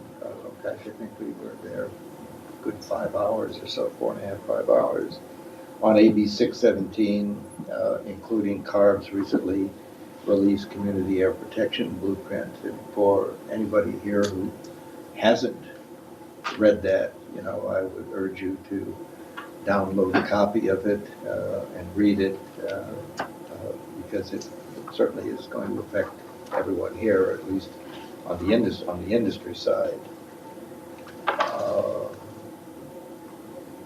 The last thing that I had was kind of a summer surprise from staff, and that was we were invited to participate in the discussion with staff on Rule 1147, everybody's favorite rule. And we had that meeting last Friday. I should note that it's that was almost the anniversary, 1-year anniversary since the governing board approved the rule last July 7th. With the governing board's approval, there were certain directions that were given by the board to the staff to address some of the some outstanding issues. And part of that direction, there was the word, the words were used, the part of that direction was that the staff should consider using a sense of immediacy in resolving those. So I guess we're on different timetables. But anyway, the subject of our meeting last week was outreach. And we took a look at staff's brochures, have two trifold brochures on outreach. I think in some respect, they fashioned it after the gas company's excellent brochure that they've had on that rule since 2011 or 12. But I was favorably impressed. We didn't get it until enough time to really look at it, so we've scheduled another meeting. I think it's after Stationary Source. But Tracy will get back with us as to what time that's going to be. And we'll provide questions and answers and discuss it further. But that's my report. Kurt Coleman was supposed to provide an update on EJ and the 8617 implementation issues. Since he's not here, I don't think we have one. We did at the last board meeting vote to submit a list of preferred communities for priority to the Air Resources Board, and the Air Resources Board will decide by October? Late September. Late September. Meeting. Yeah, And then October we- 1 is the deadline. Okay, October 1's the deadline, so their September meeting will make a decision on that statewide, I guess. Yes. Or the districts that are applicable to state, non-attainment districts, right? I don't know if there's any other EJ or 8617 implementation issues, since Kurt's not here. Don't know. But David, you're here, and you're supposed to update us on climate change activities. Yes, two items. Similar to what you said, as far as there's not a lot that's finalized right now. A lot of things working. It seems like all roads lead through 617 at the moment. There's a lot going on in that realm, which I'll hit on in a second. But just sort of, climate change related. Sort of your suggestion of going to the beach during the summer. We kind of noticed it's kind of hot these days. And I've gone to... And even the beach is hot. Yes. Yes. I live about 3 miles from the beach. I go home on Friday and it's about 105 going up to my house. I'm like, all right, this is a little strange. And you sit through certain presentations and models, global warming models, and you have certain researchers that zoom down to a regional level. And someone who's done some modeling, I sort of scratch my head going, how accurate is that? Mm-hmm. And right now is kind of an interesting retrospect on modeling is the only way to validate a model is with real data. So looking through some newspaper reports, and there's an article by the Washington Post that sort of said, we told you so. We did some modeling and it kind of predicted this was going to happen. Of course, the temperatures go up. The point of this was when the temperatures go up due to global warming, what happens to demand for electricity? And you saw that there was a lot of demand, and the report was that peak energy demand climbed to 6,256 megawatts on Friday. That eclipsed the past record that was 6,165 megawatts. So it's just sort of a reality check that if temperatures do spike, if it's something related to global warming or not, it's something, a reality, you have to provide the power, and that's something that's an issue as far as attainment and everything else we're working on here, let alone global warming issues. So it's just an interesting reality check to go and look and see how the actual climate is related to the models that were predicting certain things. And I thought it was a kind of interesting article. Getting back to 617 real quick, just echoing what Bill was talking about as far as some of the workshops that were being held on criteria pollutant and toxic air contaminant emission reporting. A few years ago, we got into kind of trying to consolidate reporting for greenhouse gases that we didn't make too much progress on. And it reminds me of that process, that we're going down the same road of having many different ways to report. And it is a problem seeing how, at least the facilities I have, it really is challenging to have everyone having different ways of reporting, EPA, carbon, local entities, and trying to get that all consistent is very challenging, let alone how do you make sense out of it when different people have different criteria? Yeah. And looking at. You mean reporting criteria? Correct. Yeah. So you get different numbers because you report differently. Absolutely. And different formats. Right. Yeah. And looking at comment letters, I found it very interesting. It's very rare that you'll see both sides of the table having kind of the same comments.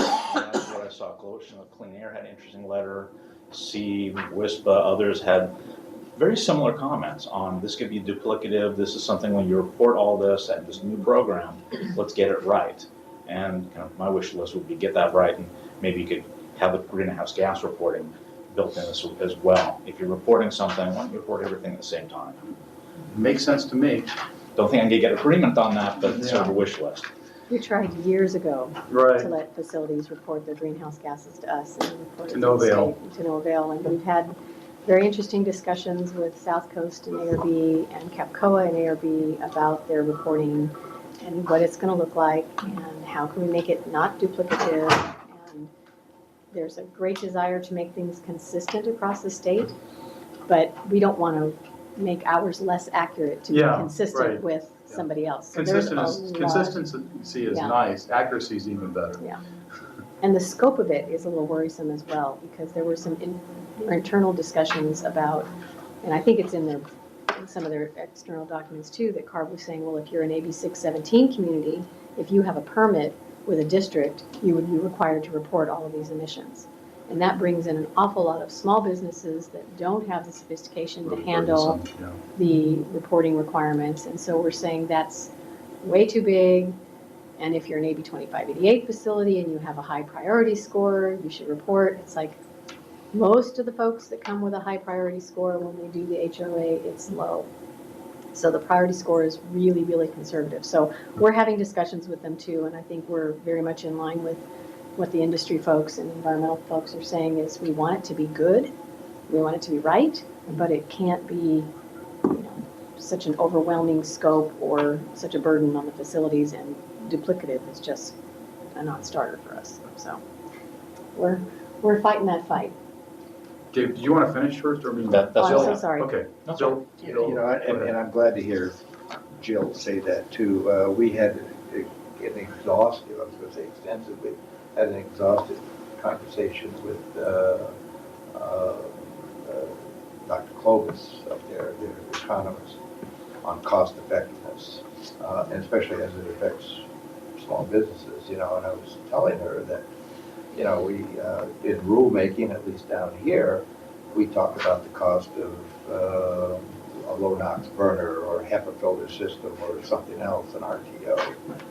But when you get into the administrative burdens of record keeping and reporting and everything like this for small businesses, my members aren't large businesses where you hire a couple of staff or maybe a couple dozen staff to do these things.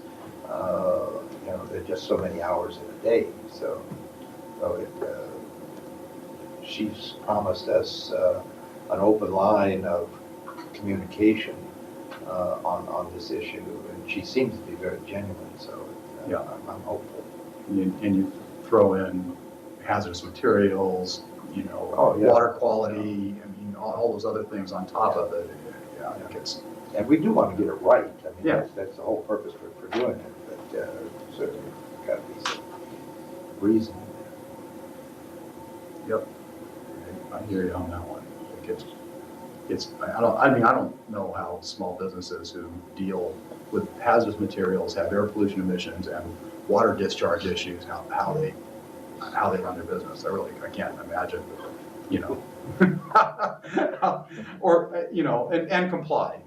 Some of them don't comply with all those regulatory agencies. Of course, they hire Mike to be their lawyer and make sure they comply, but then that costs a lot of money too.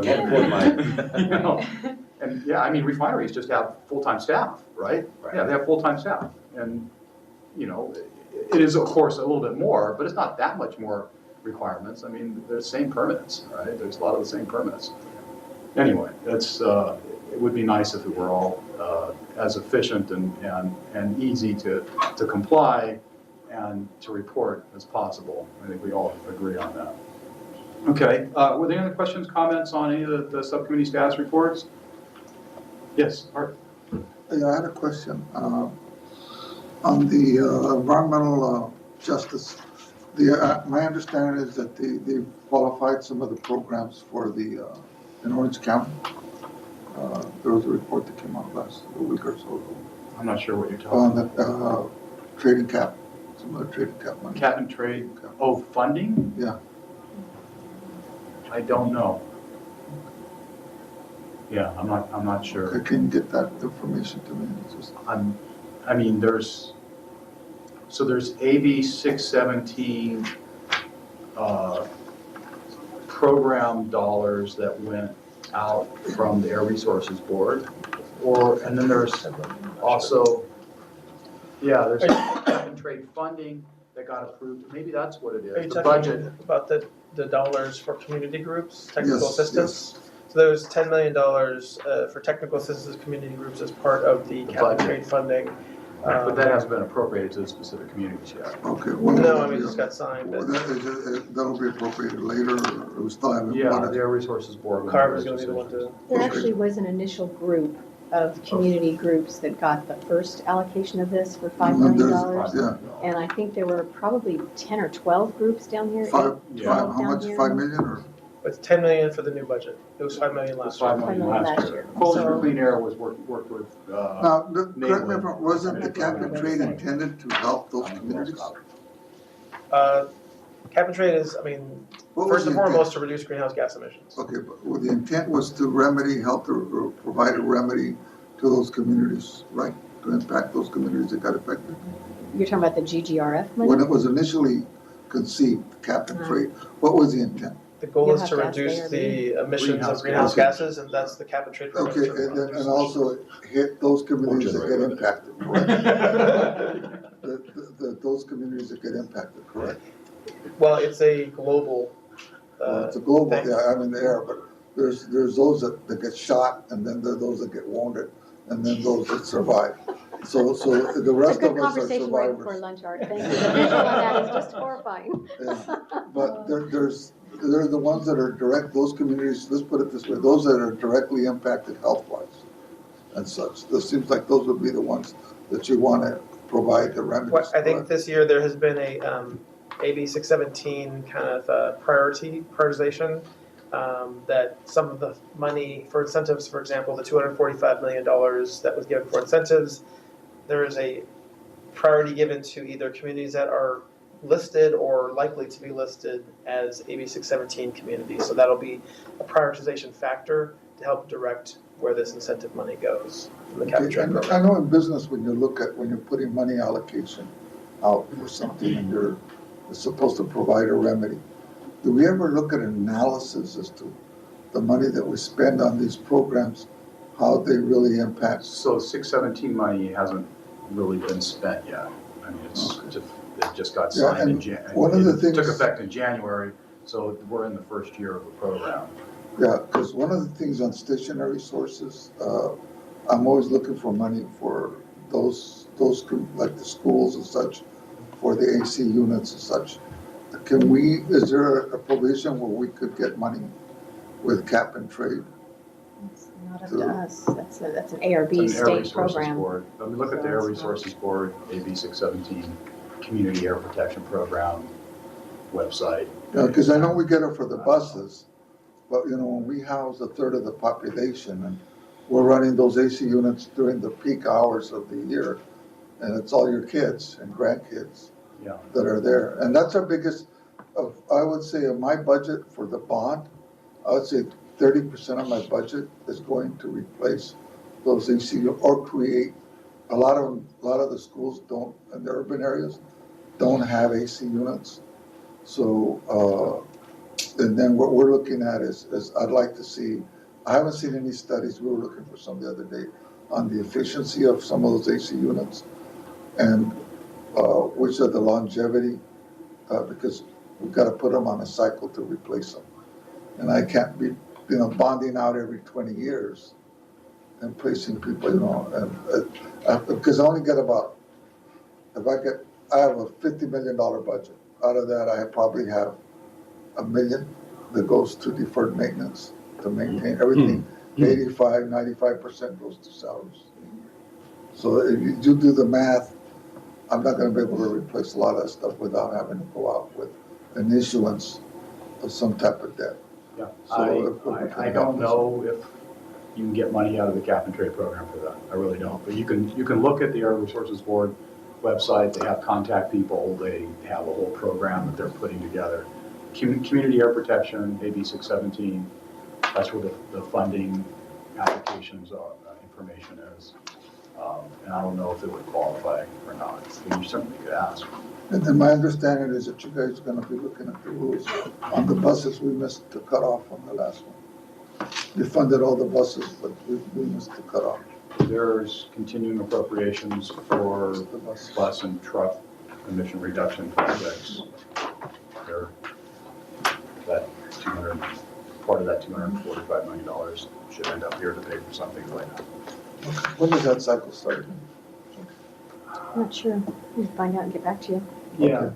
and then, I've seen that webpage on the AQMD webpage that has all the announcements for requests for proposals, but I don't know what the You're current specifically status looking is. at school buses? Yeah, buses, and then one of the things that we're gonna push from the advocate side is the vehicles. I think I got vehicles that are from 98, 92, 89. I mean, they should be, they're vintage vehicles.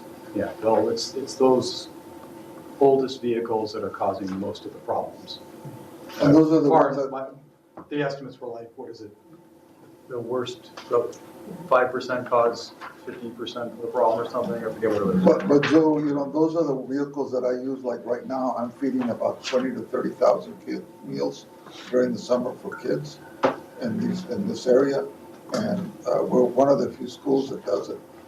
And that's the vehicles that I have. I think the vehicle replacement money might be a little bit easier than the air conditioning money. Probably. Yeah. Well, I'm just looking at something that's rational. If we're the peak users, and then I try to get solar. I got a $2 million project coming in solar. But when you guys changed the rules on the hours with Edison, it really messed up my formulation on. That was Edison that did that. Yeah. Well, it was a lot. Well, DUC. Don't blame the air quality management district. Well, Edison friends are. You can blame us for a lot of stuff, but not that one. Hate to pass the buck, but it wasn't us. No, we got those projects coming up from Anaheim. Okay.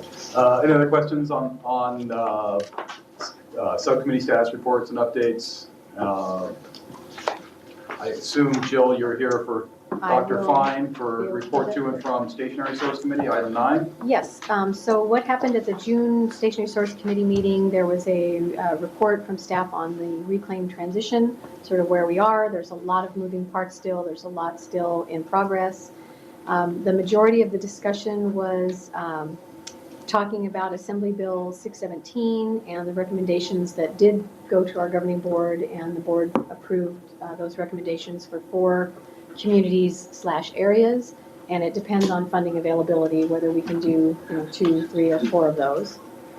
There was also a brief discussion. We're entering into a memorandum of agreement between CARB and us. We're going to enforce and implement their greenhouse gas emission standards for crude oil and gas facilities. We're out at those facilities anyway, so we're getting a very small amount of money from ARB to help us supplement our inspections.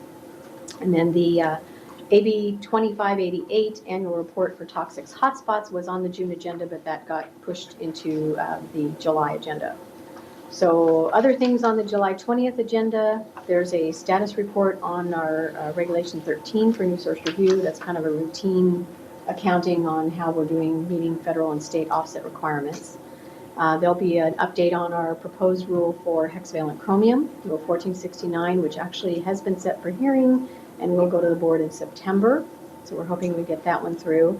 Also, some updates on some other rules coming up, amendments to rules 2001 and 2002, and that's related to reclaim, moving to the command and control system, and also 1138, which is underfire charbroilers. The board recently asked for an update on that, as well as proposed amendments to our rule for electric power generating systems, Rule 1135, and that's also part of the reclaim landing rules. And so that's what's on tap. And I'd be happy to answer questions, and if there's anything you would like this committee to report to the Stationary Source Committee, I'd be happy to bring that back. Stationary Source is going to get all that done in an hour and a half, right? We'll be Okay. speed talking. David, Art, and then Bill. Jill, for 2588, is there going to be any workshop or any description with new processes? I saw something for voluntary risk reduction that I thought was a new procedure that was not in the current program. We're still thinking about what we're going to be doing. For AB 2588, it was two parts that went to the, or was going to go to the committee going next month. One is just the annual report on what we've done, what we're doing next year. The second was updates to the guidelines, and that was basically just putting into place a few updates, a few clarifications, and it's kind of the existing practice. So we did have requests for time to review the documents. And I don't know that if a final decision is made whether or not we're going to do a consultation meeting or whether the documents will go out for at least 30-day review period. So stay tuned. We'll figure out in the next few days whether or not we'll do a consultation meeting as well on that. But you're right, that was what was the question at hand. Art? Yeah, just a clarification. What do you mean by charbroiler? What is that? So we have a rule, it was actually one of the first rules that I worked on, where there's certain types of charbroilers at places like Burger King, where they have like the chain-driven charbroiler. They've had a rule in the books for probably almost 20 years that requires them to have a filtration system up in their ductwork. And that was a pretty low-cost, good solution to reduce a lot of particulate matter from hamburgers, which actually are so delicious, but they have a lot of particulate matter that gets out into the atmosphere. The challenge has always been that there wasn't a similar solution that you could apply for other types of charbroilers. So like just a grate that would not go through like the chain-driven, the conveyor belt. And so there's been a lot of research. We've spent a lot of time and effort with lots of other folks trying to develop something for that. We have not yet come to the point where there's something that would be affordable for smaller businesses to put on, because there's thousands of these restaurants, and you can just imagine a lot of them are small mom and pops. And even some of the bigger chains, it's not, it might be technically cost effective, but it's not affordable. So the board asked for an update on where are we with that research and what are the possibilities. So yeah, I'm just so concerned because given the debacle last time with the what is it, the fire rings and on the beaches, that situation. Yeah. And I remember when I first came here about 30, 40 years ago, I did a lot of the bodegas or the little mom and pop stores, and then a lot of them switched to making carnitas and carne asada and that kind of food, and it's supplemental for their income. Mm-hmm. And I mean, you're working on very low margins, and they're a lot of places in the neighborhood. That's the only place where you can get a place to eat. So I'm concerned if it doesn't provide. It's hard enough because I think it's 1 in 10 restaurant makes it in a year, and then and then out of those 100, out of those 10, in 10 years are not going to be the rest. They're not going to be there. Mm-hmm. So and it's those restaurants and those type of things that are revitalizing a lot of the inner cities. So to put another burden on those things that cost, sometimes it costs more to do that than to do the whole restaurant. So there was a commitment to adopt a regulation in the air quality management plan that's going to become part of the state implementation plan.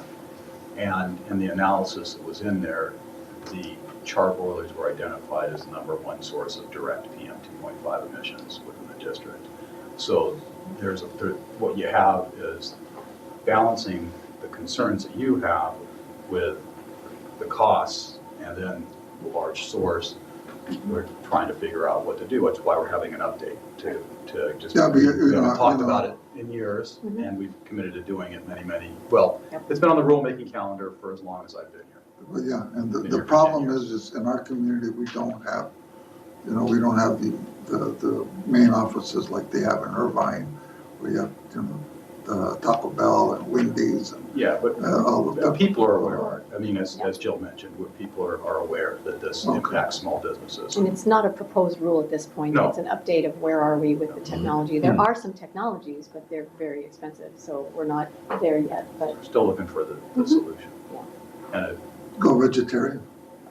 You know, I was actually accused of being anti-American once in one of the early working groups with Rule 1138 because somebody said if we just all switched to veggie burgers, we wouldn't have this Well, nice it's fat like a lot room of there. things people. And I said, I love a good veggie burger, and somebody said, you're anti-American, don't ban burgers. So it was one of the most fun. fire yeah. pits, burgers, and don't even get me going about fireworks on 4th of July.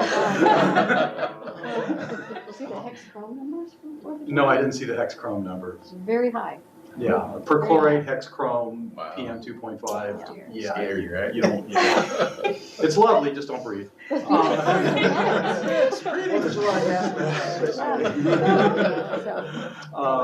Bill, I hope you have something other to talk about than banning burgers. No, The 4th of July I don't and think he'll. beach fires. Yeah. no, on the under fire char broilers, it's Art, you're about 20 or 30 years behind the times. We were tackling this. I got to know Jill very well back then. Way back when, yep. On under fire char broilers and chain-driven char broilers and Korean barbecues. So it's You're making me hungry, Bill. That was one of the best rules to work at for site visits. It- Many other places where I would not eat that day because I've been to some crazy places. But yeah, we did some nice site visits. It's going to be a and some nice controversial rule if it's going Absolutely. back again, certainly with the restaurant association and everything, but Yeah. but there's just been tons and tons of research on that. CSERT, I know that Oh, yeah. they've done. They burned a lot of burgers. So, but anyway, yeah, welcome that again. So. It's a tough one. It is. It's a tough one. But what prompted this, Art, actually is Coalition for Clean Air has a program where we train teachers, educate students, and then give them these low-cost monitoring devices to go out and measure air quality. And whenever they went into a restaurant or when they went right in Riverside, they had barbecues going every day, like out in their lunch area, and that's where they got their highest readings. And so they expressed the concerns, and so I brought them back to the board and asked them about it. Just because I knew we had this rule that was outstanding the proposed amendments have been out there for forever and ever and ever. We're still looking for it, but I wanted to bring it back and at least have some conversation as to where we are and whether there are any potential solutions out there. I did want to ask Jill, are we going to expect rule language for 2001, 2002 before it comes to stationary source? Because I haven't seen it. I think that's going to a September board meeting Yeah, but wouldn't you because think we're that- dark in August, so I don't know if there'll be that Did we language set yet. hearing in July? Maybe it's, No, maybe it's set. They set an August Wouldn't you public think- consultation wouldn't you- meeting. wouldn't you Right. think Oh, that- public Can't consultation, it won't go set until- until September then, so probably it's too Yeah, early set in for that yet. September then. Wouldn't Yours, you not think Joe. the stationary source committee members would want to see what the language is going to look like before you ask them to do something with it? Well, the stationary source committee, it's just an update. And so then it'll probably have to come back to stationary source again September. in September. If they're going to set in September for October. It depends on how controversial it is. If it's non-controversial, then, and I think it's just related to Rule 1135 amendments. They'll make some adjustments in Rule 2001 and 2. That's the applicability for reclaim. They'll probably just make a line item change that you're now subject to Rule 1135. So that part's actually administrative. I think it's the 1135 part that's probably there. And then Rule They got the 1460 opt-outs. and then Rule Mhm. 1469, Mhm. that's going to go to the governing board in Yes. September, or? Yes, governing board for the public hearing, and they're working on making those final changes to the package. I understand that they've made a lot of very small changes that will make the Metal Finishing Association sort of accept it a little bit better. And they're working, the environmentalists are probably going to be not as happy with some of the small changes, but will probably live with it because the big picture will be significant emission reductions. So we're hoping to get this through finally and put that one to bed.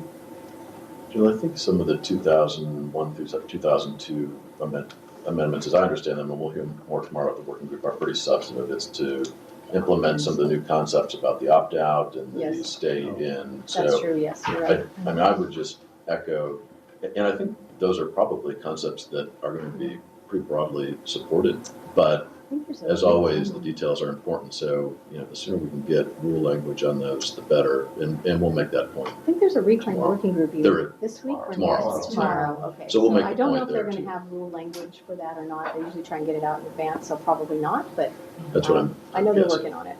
Yeah, and I was going to make that point at the working group tomorrow, but since it came up today, I just Okay. thought I'd mention that sooner we can get rule language on those, the Of better. course. Okay, I'll pass that along. Okay, any other questions or comments on Stationary Source Committee update?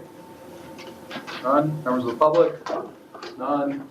That brings us to other business. Anyone have any other business that was not on the agenda? Yes, I do. Okay. Just real quick,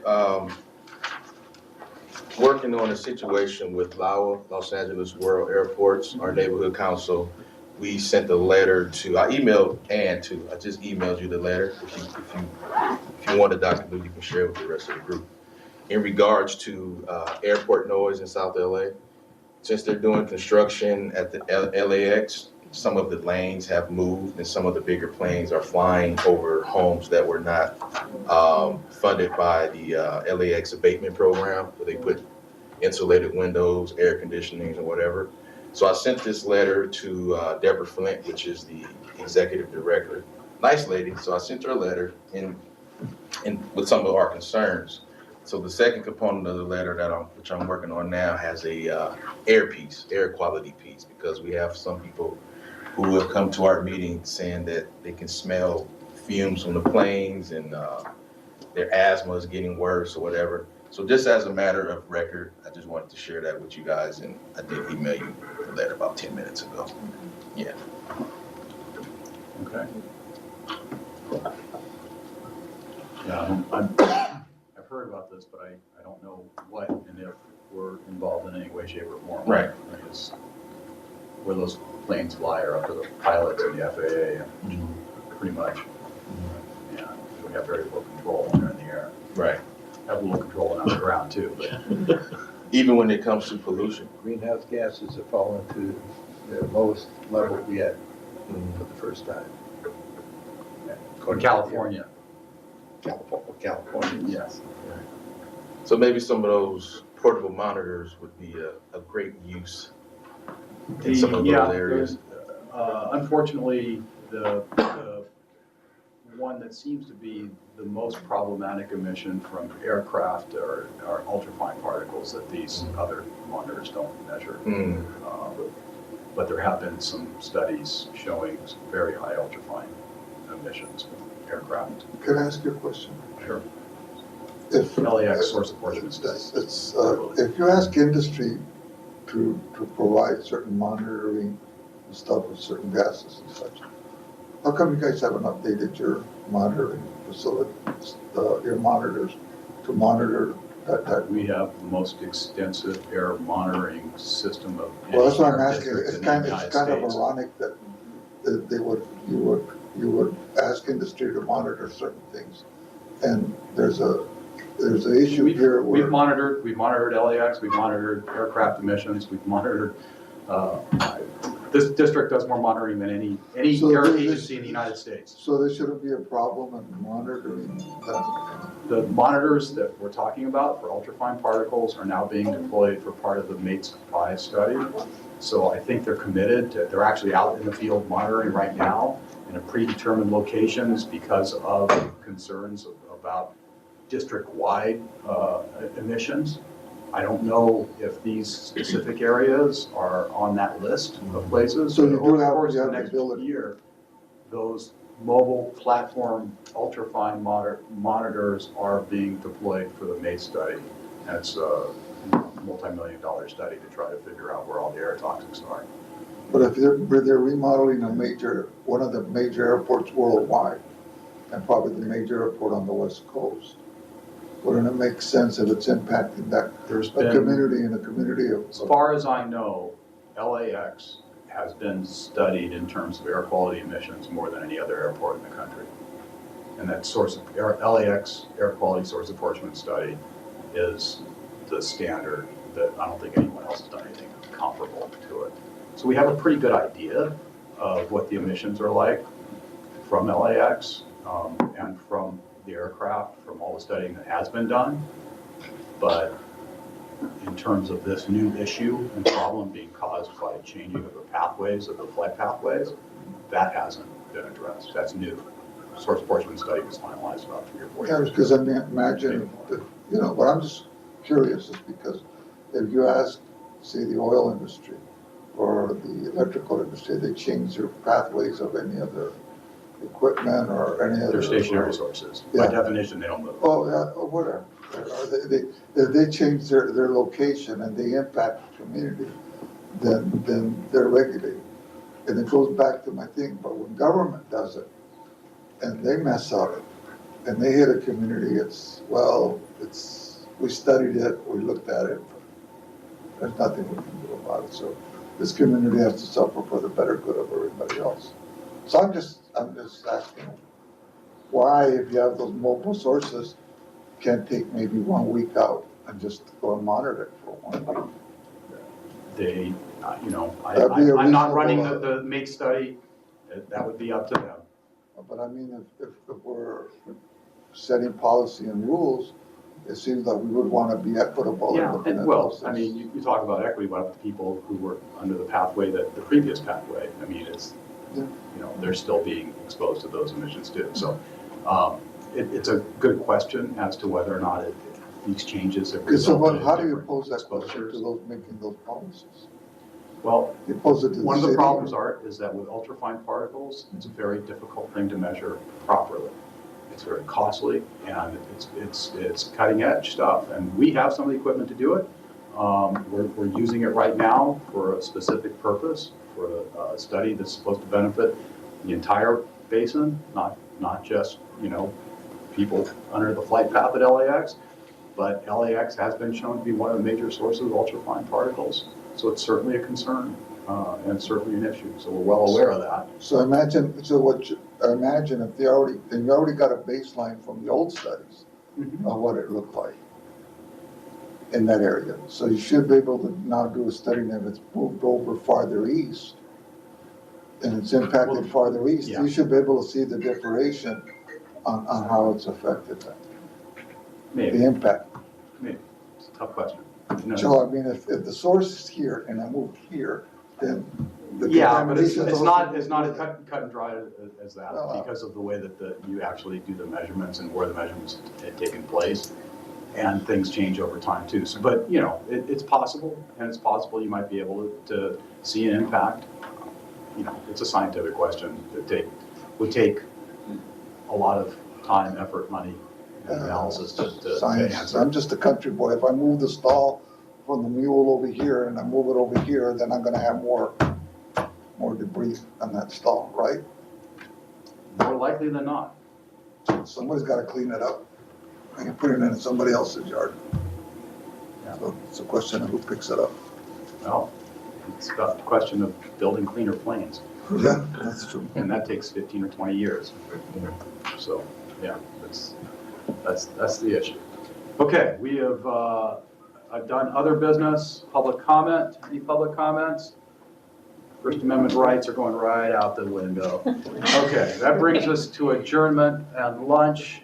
Somehow we managed to go for 2 hours and 8 minutes today. Our next meeting is September 12th here at 10 a.m. In CC8. So thank you very much. Nice to see the